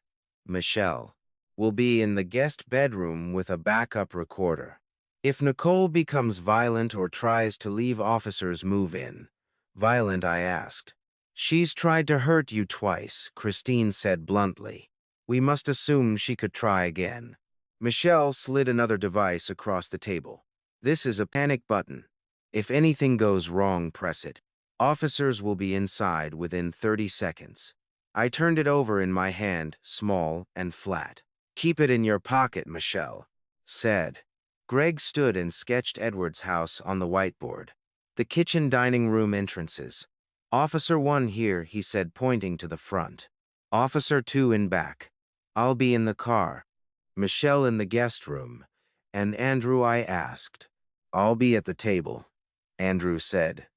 If I'm not there, she'll get suspicious. You don't have to. Yes, I do. He said, she's my wife. This is on me. Christine closed her pad. Let's review the questions. For the next hour, she coached me on tone and timing, how to mention San Diego, Rachel, and doubt without pressure. Don't push, she repeated. Comfort leads to confession. By the time we finished, my head was spinning. As we left, Christine pulled me aside. This is dangerous, she said quietly. If Nicole suspects the truth, she could try again. Right there. I know, I said. Her eyes searched my face. If this goes wrong, we might not reach you in time. I know, she studied me, then nodded. Friday, April 12th, she said. Be ready. I spent the morning cooking Margaret's old recipes, the ones I still remembered. If this was a trap, it needed to look real. I started with the roast chicken the way Margaret used to make it. Lemon, rosemary, garlic. The kitchen filled with that familiar scent. And for a moment, I could almost forget what tonight was really about. But the weight of the recording device against my chest reminded me every word I said tonight would be captured. Every word Nicole said would be evidence. Edward helped me set the dining table. We used his good china, the kind you save for special occasions. White plates with gold trim, crystal glasses. Cloth napkins folded into triangles. It looked like a family dinner. It looked safe. That was the point. At 5:00, Detective Martinez arrived through the back door. He carried a small black case and didn't waste time with pleasantries. Lift your shirt, Mr. Donovan. The recording device was smaller than I expected. A thin wire ran from a microphone the size of a dime to a transmitter the size of a credit card. Greg taped it to my chest, just below my collar. The adhesive pulled at my skin. Don't touch it, Greg said. Don't adjust it. If Nicole gets suspicious, we lose everything. Michelle arrived next and set up a backup recorder on the bookshelf in the living room, hidden behind a row of Edward's old law textbooks. She tested it twice, then nodded. We're ready, she said. 2 unmarked police cars were parked 2 blocks away. Officers in plain clothes, ready to move the moment Nicole incriminated herself, or the moment things went wrong. At 6:15, my phone buzzed. Andrew, on our way. She's excited. This is going to work. My hands were shaking. I poured myself a glass of water and tried to steady my breathing. Edward squeezed my shoulder. "You can do this, Henry." I wasn't sure I believed him. At 6:30, the doorbell rang. I opened the door and there she was.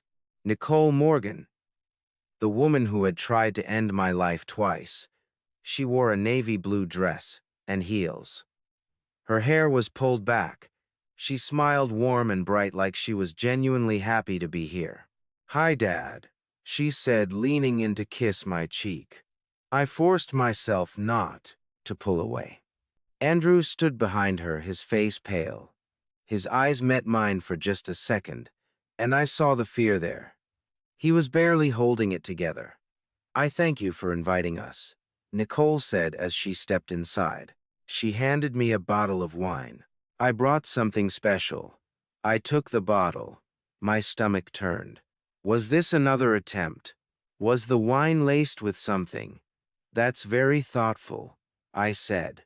I set it on the counter. I wouldn't be drinking it. Edward greeted them in the living room. Nicole complimented the house, the table setting, the smell of the chicken. She was charming, gracious, the perfect daughter-in-law. We sat down at the table. Edward served the chicken. I passed the mashed potatoes. Andrew poured water into everyone's glasses. Nicole talked about her work at the dental office, about a patient who'd come in with a ridiculous story. She laughed. We all laughed. It felt surreal. Then, Nicole turned to me. "So, Dad, when are you planning to move to Seattle?" I kept my voice steady. "After the insurance situation is settled." "Oh." Her eyebrows lifted. "Has the insurance company paid out yet?" "Not yet. They're still investigating. Apparently, there's some kind of issue." Nicole's expression didn't change, but I saw the flash in her eyes. Just for a second, then it was gone. "What kind of issue?" she asked lightly. "They didn't say something about the claim." Andrew's hand trembled as he picked up his fork. He didn't look at Nicole. Nicole took a sip of water. "Well, I'm sure it will work out. These things always do." The air felt thick. I could hear the clock ticking on the wall, the clink of silverware against plates. Every sound seemed too loud. I cleared my throat. "Nicole, did you know I used to live in San Diego?" She stopped eating. "Herr Folk in midair." Then she set it down carefully. "Yes," she said. "I think Andrew mentioned that once. It was back in 2006. I said a difficult time in my life. Margaret's cancer had just been diagnosed. David Andrew was only 10. I was trying to keep everything together." Nicole's gaze was steady, unblinking. "That must have been hard," she said. "Shoo, it was," I said. "But San Diego had its own tragedies that year. I heard about a terrible accident, a hit and run." Nicole's hand tightened around her water glass. "Yes," she said quietly. "A 6-year-old girl. The driver was never caught." The room went silent. Edward stopped chewing. Andrew's face went white. Nicole didn't move. She just looked at me, her smile still in place, but her eyes were cold now. Empty. Her name was Rachel Parker. Nicole said she was walking home from a friend's house. Someone in a silver Honda hit her and left her there to pass away alone in the dark. Her voice was calm, too calm. "That's terrible," I said. It was Nicole said. She picked up her wine glass. "The police never found the driver. No justice, no closure, just a family left behind to wonder why." She took a slow sip of wine, then set the glass down. But she said, her smile returning, "Would you like some wine? I brought a special bottle just for tonight." The way she said it, the emphasis on special, made my blood run cold. Edward's eyes met mine across the table. Andrew's jaw clenched. Nicole stood the bottle in her hand and walked toward me. "Let me pour you a glass," she said. I didn't swallow. I let the wine touch my lips, tilted the glass as if drinking, then set it down. Nicole watched me. Her eyes tracked every movement. The smile on her face was still there, but it looked painted on, now frozen. My doctor told me I shouldn't drink alcohol while I'm on heart medication, I said. Her jaw tightened just slightly, but I saw it. But you go ahead, Nicole, I said. Cheers. She lifted her own glass and took a sip. Her gaze never left mine. She was waiting, watching, expecting something to happen. I picked up my fork and took another bite of chicken, chewed slowly, swallowed, smiled. This turned out well. Don't you think? Nicole set her glass down. Her hand trembled. Andrew was staring at his plate. His knuckles were white around his fork.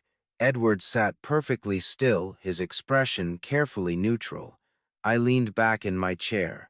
Nicole, I said, what's your real name? The room went silent. Nicole's eyes widened just for a second. Then her face smoothed over, that practiced smile returning. I don't know what you mean, Dad. Yes, you do, I said. Your real name, the one you were born with. She didn't answer. Nicole Parker, I said. Rachel Parker's older sister. The color drained from her face. Andrew looked up sharply. Dad, she knows, I said, keeping my eyes on Nicole. Don't you? Nicole stood up. Her chair scraped against the floor. Her hands were shaking now, and she wasn't trying to hide it anymore. You know, she said. Her voice was low, tight. You know who I am. I know who Rachel was, I said. I know what happened to her on October 15th, 2006. Nicole's eyes filled with tears, but they weren't tears of sadness. They were tears of rage. You ended her life, she said. You were driving that silver Honda. You hit my sister and you left her there. You left her alone in the dark and you drove away like she was nothing. Her voice broke. She was 16 years old. She had her whole life ahead of her, and you took it away. I stayed calm. I had to. Nicole, I wasn't the driver. You're lying. She screamed. Andrew stood up. Nicole, sit down, Andrew. She snapped. She turned back to me, her face twisted with fury. You owned a silver 2006 Honda Accord. I checked. I found the registration. You were in San Diego. You were there, I was, I said, but I wasn't driving that car on October 15th. I reached into my jacket pocket and pulled out the folded bill of sale. I set it on the table and slid it toward her. I sold that car on July 12, 2006, 3 months before Rachel passed away. The buyer's name was Scott Anderson. Nicole stared at the paper. Her hand hovered over it, but she didn't pick it up. Oh no, she whispered. No, that's not. And I have an alibi, I said. On October 15th, 2006, at 7:15 p.m., I was at Grant Elementary School.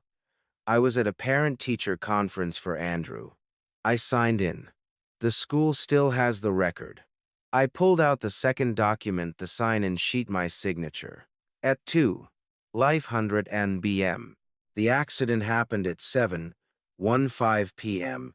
near Balboa Park, I said. That's 25 minutes away from the school. I couldn't have been in both places at the same time. Nicole picked up the bill of sale with trembling hands. She read it once, twice, then she dropped it. No, she said again. No, no, no. But you targeted the wrong person, Nicole, I said quietly. She looked at me, and for the first time I saw the mask crack completely. The grief, the rage, the years of pain. My family was destroyed, she said. My mother couldn't handle it. She passed away 2 years later. My father left. I was 18 years old and alone, and no one ever paid for what happened to Rachel. I'm sorry for your loss, I said. But I didn't cause it. Then who did? She shouted. Who was driving that car? Connie Anderson, we said. The man who bought my car. Nicole stared at me. Then she laughed. It was a bitter, broken sound. All of this, she said. All of this for nothing. Andrew stood up. His face was pale, but his voice was steady. Nicole, you tried to end my father's life twice. She turned to him, her eyes wide. Andrew, I did it for us. For you. You were drowning in debt. $47,000. We needed that money. So you decided to harm someone, Andrew said. Someone who hadn't done anything wrong. I thought he had, Nicole screamed. I thought he was the one who. She stopped. Her breath came in short, sharp gasps. She looked around the table. At me, at Andrew, at Edward. You set me up, she said slowly. This whole dinner, the reconciliation, it was all a trap. I didn't answer. Nicole's gaze dropped to my chest, to the small bulge under my shirt. You're wearing a wire, she whispered. She backed away from the table. Her eyes darted to the door. On Nicole, I said. It's over. No, she said. No, I can. The front door opened. Detective Greg Martinez stepped inside, followed by two uniformed officers. One male, one female. Both had their hands near their weapons. Nicole froze. Nicole Parker Morgan. Greg said, his voice calm and official. You are under arrest for attempted harm against Henry Donovan, arson, insurance fraud, and forgery. The female officer stepped forward with handcuffs. Nicole didn't resist. She just stood there staring at me. Her face was empty now. Hollow. You have the right to remain silent. The officer said, anything you say can, and will be used against you in a court of law. Andrew sank into his chair, his head in his hands. Edward exhaled slowly. I watched as they led Nicole toward the door. She looked back at me one last time. I hope you understand, she said quietly. I hope you understand what it's like to lose someone you love and have no one pay for it. I do, I said. But vengeance isn't justice, Nicole. She didn't answer. The officers led her outside. The door closed behind them. The house was silent. I pulled the wire off my chest and set it on the table. My hands were shaking. It's over, Edward said. Andrew looked up at me. His eyes were red. Dad, I known, I said. And I did. The police station was bright and cold. I sat in an interrogation room with Detective Greg Martinez, giving my formal statement for the third time that night. The fluorescent lights hummed overhead. The walls were beige and bare. A two-way mirror reflected my own tired face back at me. I looked older than I remembered. Greg sat across from me with a digital recorder between us. He'd heard the story twice already, but procedures were procedures. Let's go through it one more time, Mr. Donovan, too, he said. Start from the beginning. So I did. I told him about the fire, about the insurance fraud, about the forged signature, about the medication Nicole had brought, about the doorbell camera, footage about Rachel Parker, and the hit and run that had happened 18 years ago, about the bill of sale, and the alibi that proved I wasn't the driver. Greg listened without interrupting. When I finished, he leaned back in his chair. We have the recording from the wire, he said. Nicole's confession is clear. She admitted to both attempts on your life. She admitted her motive. She admitted purchasing the timer device and the materials from Henderson's hardware. She admitted switching your medication. He tapped the recorder. This is enough, he said. More than enough. I nodded. I felt numb. What happens now, I asked. Nicole's being held in a separate room. Greg said she's requested a lawyer and isn't saying anything more. That's her right. But the evidence speaks for itself. Like, what will she be charged with? Greg's expression was grim. Attempted harm, 2 counts. Arson, insurance, fraud, forgery, reckless endangerment. We're also looking at charges related to the medication tampering that's effectively poisoning under California law. He paused. If convicted on all counts, she's looking at 20 to 25 years. 25 years.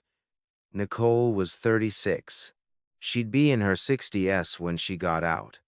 If she got out, I thought about Rachel Parker, 16 years old. She never got a second chance. And Andrew, I asked quietly. Greg's jaw tightened. Your son is being questioned in another room. Is he under arrest? Not yet, Greg said. But we need to establish what he knew and when he knew it. My stomach turned. He didn't know about the fire, I said. Or the medication. Nicole manipulated him. Maybe, Greg said. But he knew about the insurance fraud. He knew about the forged beneficiary change, and he didn't report it. That makes him potentially complicit. He was in debt, I said. $47,000. Nicole used that against him. I understand, Greg said. But intent matters. If Andrew knew about the fraud and didn't report it, he could face charges. Conspiracy to commit fraud. Accessory after the fact. He softened slightly. Christine Drake is negotiating on his behalf. If Andrew cooperates, fully testifies against Nicole, provides documentation of the debt and Nicole's manipulation, the DA might agree to reduce charges or immunity. What does that mean? It means Andrew tells the truth, Greg said. All of it. And in exchange, he walks away with probation instead of prison time. I closed my eyes. My son, my only child, testifying against his wife to save himself. But what choice did he have? Will he do it? I asked. He's considering it, Greg said. Christine is with him now. At 20 the morning, I finally left the police station. Edward was waiting in the lobby. He stood when he saw me, his face lined with exhaustion. Let's go home, he said quietly. We didn't talk on the drive back. The streets were empty. The city was asleep. Edward's headlights cut through the darkness, and I watched the familiar buildings pass by. When we got to Edward's house, he went straight to the kitchen and put the kettle on. I sat at the table and stared at the place where Nicole had sat just hours ago. The dishes were still in the sink. The wine bottle she brought was still on the counter. Edward set a mug of tea in front of me. Drink, he said. I wrapped my hands around the mug, but I couldn't lift it. My hands were shaking. Is it over, Henry? Edward said. Nicole's in custody. You're safe. And Andrew might go to prison, I said. Edward didn't answer. He couldn't. We both knew it was a possibility. He didn't know, I said. He didn't know she'd set the fire. He didn't know about the medication. She used him. I believe you, Edward said. But the law doesn't care about what he didn't know. It cares about what he did know and what he chose to do about it. I thought about Andrew's face at the dinner table, the way his hands had trembled, the way he'd looked at Nicole when she'd confessed. He'd been horrified, devastated, but he'd also been complicit. He'd known about the beneficiary change. He'd known I hadn't signed it, and he'd said nothing. What kind of father am I? I said quietly. If I let my son go to prison, what kind of father would you be? Edward said. If you let him get away with fraud, I didn't have an answer. Edward squeezed my shoulder. Get some sleep, Henry. Tomorrow will be easier. But I didn't sleep. I sat in the kitchen with my cold tea and thought about Nicole in her cell, about Andrew in an interrogation room, about Rachel Parker's grave somewhere in San Diego. Rachel Parker, 16 years old, gone for 18 years. And somewhere out there, Scott Anderson, the man who'd actually been driving my car, was still walking free. Nicole had destroyed her own life chasing vengeance against the wrong person. And now my son might lose his freedom because he'd loved the wrong woman. I sat there until the sun came up. The trial began in late April 2024. I sat in the courtroom every day watching Nicole Parker Morgan face the consequences of her choices. The courtroom was formal and intimidating. Wood-paneled walls, a high judge's bench, rows of seats for spectators. I sat in the front row behind the prosecution's table next to Edward. Andrew sat alone on the other side. Nicole was led in wearing an orange jumpsuit. Her hands were cuffed. She looked smaller than I remembered. But when her eyes met mine, there was no remorse, only bitterness. The prosecutor was William Harris, mid-50s, sharp suit, sharp voice.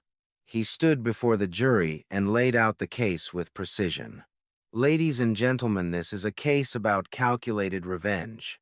Nicole Parker Morgan believed she had identified the person responsible for her sister's tragic passing 18 years ago. Instead of seeking justice through the legal system, she decided to become judge, jury, and executioner.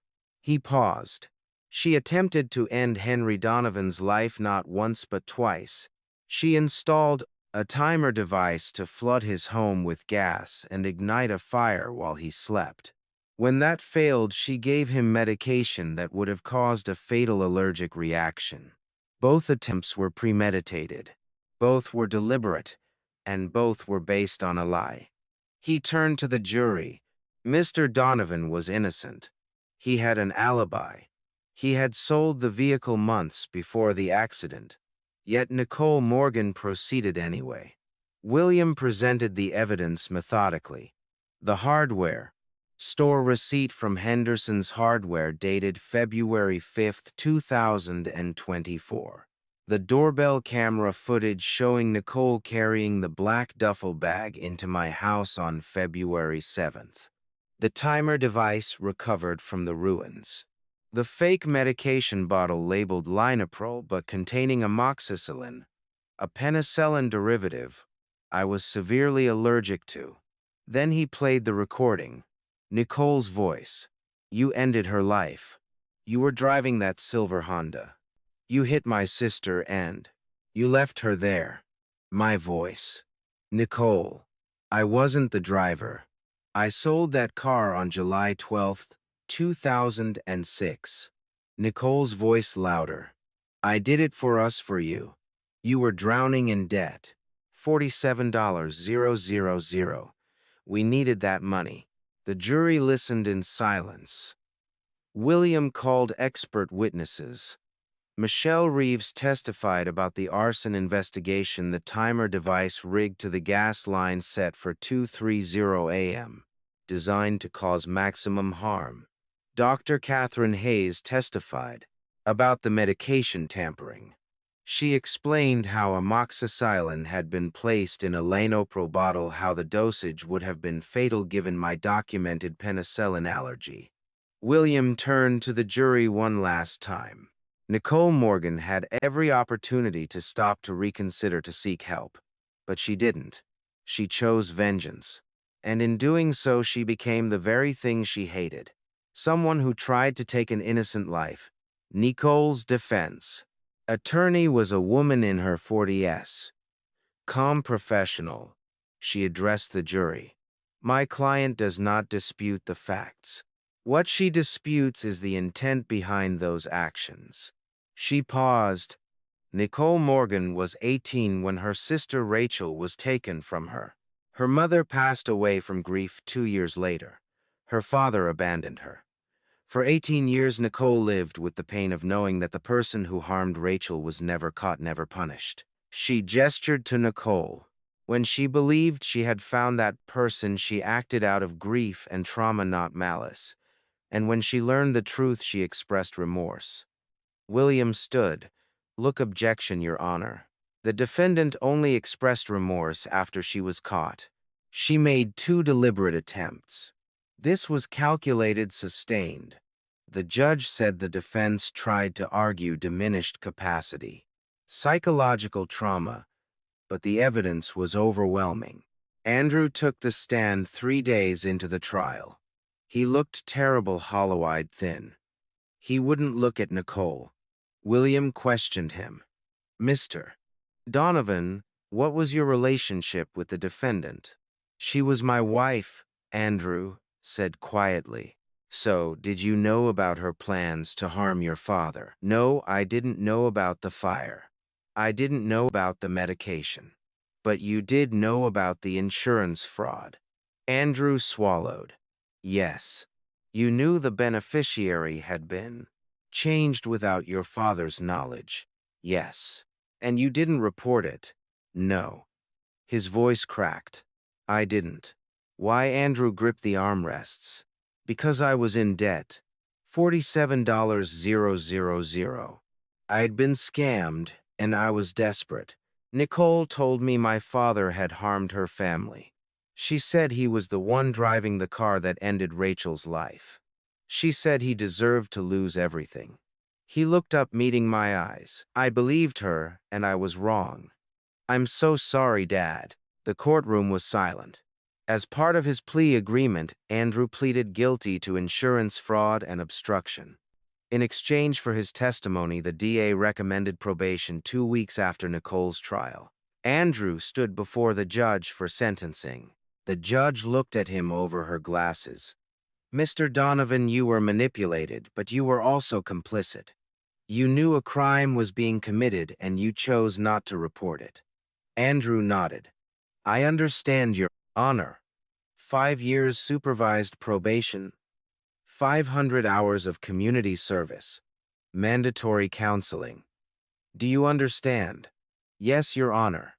Don't waste this second chance. Andrew left without looking at me. The jury deliberated for 4 hours. When they returned, the 4 women stood on the charge of attempted harm in the first degree, count 1. How do you find guilty, count 2? Guilty, arson in the first degree. Guilty, insurance fraud. Guilty, forgery. Guilty. Nicole didn't react. She stared straight ahead. The judge read the sentence aloud. Nicole Parker Morgan, you have been found guilty on all counts. This court sentences you to 25 years in state prison for attempted harm. 10 years for arson to run concurrently, 5 years for insurance fraud to run concurrently, 3 years for forgery to run concurrently. You will be eligible for parole after serving 20 years. Nicole was led away. She didn't look back. I stood outside the courthouse after the sentencing, watching as they led Nicole to the transport van. 25 years. She'd be 61 when she got out, if she got out. But I didn't feel victorious. I just felt tired, and I felt like I owed something to the girl whose passing had started all of this. 3 months after the trial, I went to visit Nicole. The state prison was 3 hours north. I drove alone, leaving Edward's house before dawn. The sun was just rising when I pulled into the parking lot. Inside, the guards led me through metal detectors and locked doors. Everything was gray and cold. I sat in a visiting room and waited. When Nicole appeared on the other side of the glass partition, I barely recognized her. She was thinner. Her hair was pulled back. Her orange jumpsuit hung loose on her frame. She picked up the phone. I picked up mine. Why are you here? She asked. Her voice was flat. Like I came because of Luce. Rachel, I said, her eyes filled with tears. You weren't the driver, she whispered. I was wrong. I destroyed my life for nothing until you were wrong about me, I said. But your pain was real. I understand what it's like to lose someone. My wife Margaret passed away years ago. The grief doesn't go away, but Nicole harming an innocent person doesn't bring them back. She looked down at her hands. I know, she said. I'm sorry, but it's too late now. It's never too late to change, I said. You have 25 years ahead of you. You can choose how you spend them. Nicole nodded slowly. She wiped her eyes. Thank you for coming, she said. I don't deserve it. Maybe not, I said. But Rachel deserves to be remembered, and I'm going to make sure she is. The next day I drove to San Diego. I hadn't been back in 18 years. The city had changed. New buildings, new roads, but some things stayed the same. I found Green Hill Cemetery in the late afternoon. It was quiet, peaceful. Rows of headstones stretched across the grass. I walked slowly reading the names until I found hers. Rachel Parker Etusene og 992 2006. Beloved daughter and sister. The headstone was simple, weathered. There were no fresh flowers, no signs that anyone had visited recently. I knelt down and placed a bouquet of white lies on the grass. Michelle, I said quietly, you didn't deserve what happened to you. Your family didn't deserve the pain. And I'm sorry that Nicole blamed me for so long. I'm sorry that the real driver was never caught. The wind moved through the trees. But you won't be forgotten. I said I'll make sure of that. I stayed there for a long time watching the sun sink lower, thinking about all the lives that had been broken by one terrible moment 18 years ago. When I got back to Edward's house, Andrew was waiting for me. He was sitting on the porch steps. He stood when he saw me. Dad, he said, can we talk? We sat together on the steps. The evening air was cool. I'm sorry, Andrew said, his voice cracked. I'm sorry for everything. I let Nicole manipulate me. I didn't protect you. I let you down. I put my hand on shoulder. You were in a bad situation. I said she lied to you. She used your debt against you. I don't blame you for that. But I should have known. Andrew said I should have questioned her. I should have. You can't change the past. I said none of us can. But you can choose what you do now. Andrew looked at me. His eyes were red. I don't know how to move forward, he said. I don't know how to live with what I did. We do it together, I said. Family doesn't abandon each other. Not ever. We sat in silence for a moment. Then Andrew leaned his head on my shoulder and we both cried. 13 months after the fire, I stood on stage at the University Conference Center looking out at 200 faces waiting to hear my story. The conference was titled. I gripped the podium and began. My name is Henry Donovan. I'm 70 years old and 13 months ago someone tried to end my life. The room was silent. The first attempt was a fire. A timer device rigged to my gas line set. I paused. The second attempt was poison. Medication that looked like my heart. Pills, but contained a substance I was deathly allergic to. I survived because I went to the hospital in time. I could see people leaning forward. The person who did this wasn't a stranger. It was my daughter-in-law, a woman. I told them about the insurance fraud, the forged signature, the beneficiary change, the doorbell camera footage, the hardware receipt, the confession at the dinner table. Why did she do it? Because she believed I was responsible for her sister's passing 18 years ago. She believed I was driving the car that struck. I looked out at the audience. Oh, I was lucky. I had evidence. I had friends who believed me. I had investigators who took me seriously. But many victims of elder abuse don't. They're isolated. They're scared. They're ashamed. I gripped the podium tighter. So I'm here to tell you 3 things. First, trust but verify. Check your documents. Monitor your accounts. Don't assume. Second, speak up. If something feels wrong, say something. Don't let fear or embarrassment keep you silent. Then third, forgive but never forget. Forgiveness doesn't mean pretending the harm didn't happen. It means choosing not to let hatred consume you. I stepped back from the podium. Thank you for listening. The applause was loud and sustained. During the Q&A session, a woman in the front row raised her hand. Mister, I took a breath. Andrew was manipulated. He was in debt and desperate. Nicole lied to him. She told him I was responsible for her sister's passing. He believed her. That doesn't make what he did right, but it makes him human. I paused. We don't choose our blood family. Another hand went up. A younger man stood. He said. How did you find the strength to keep going? It was Andrew. The room went quiet. People turned to look at him. I looked at my son.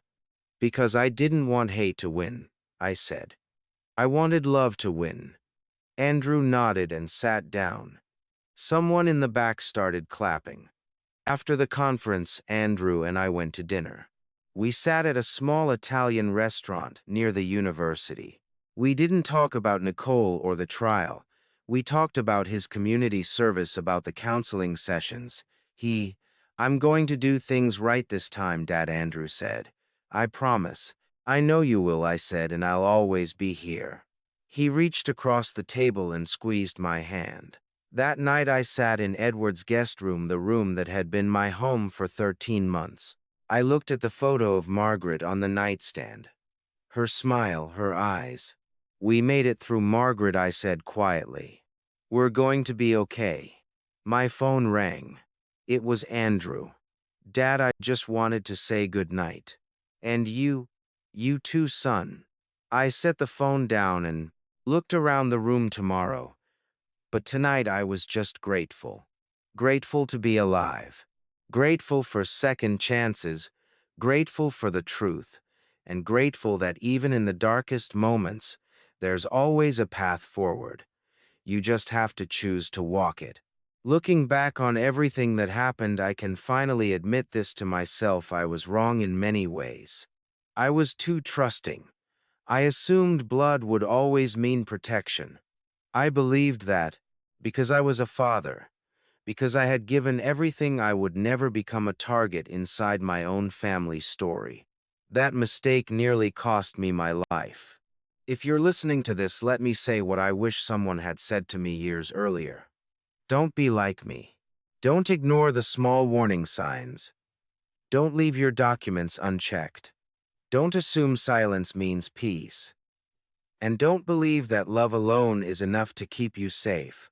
In my family's story, danger didn't arrive with anger or threats.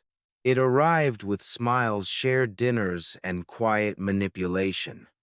Here's the lesson I learned the hard way, and I'm saying this as the man who lived it. Justice matters, but obsession with dad revenge destroys everyone involved. Nicole chased dad revenge for nearly 2 decades, and it consumed her entire life. I could have done the same. I could have let bitterness define my future. I could have cut my son out of my life forever. But I chose accountability over hatred, truth over rage, and healing over dad revenge. I also learned this: being a victim doesn't make you weak, but staying silent can make you vulnerable. Speak up.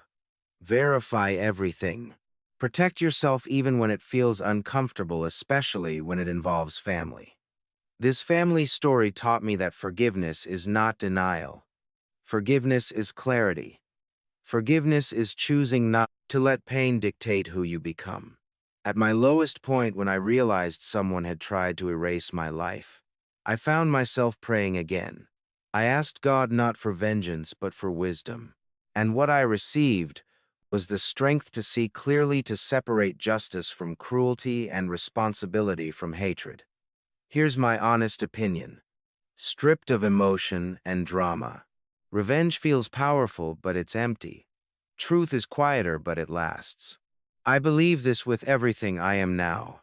I believe protecting your integrity is more important than proving someone wrong. I believe accountability heals more than anger ever could. And I believe walking away from hatred is the bravest decision a person can make. This isn't just my family story. It's a warning, and it's a reminder. Families can hurt you. Love can be manipulated. And dad revenge stories don't end in victory. They end in loss on every side. Choose awareness. Choose truth. Choose to protect yourself without becoming the very thing that harmed you. If this story resonated with you, I invite you to share your thoughts in the comments. Have you ever been betrayed by someone you trusted? What lesson did it teach you? If you feel this message could help someone else, please share it. And if you'd like to continue these conversations, consider subscribing to the channel. It helps more than you know. Thank you so much for staying with me until the very end.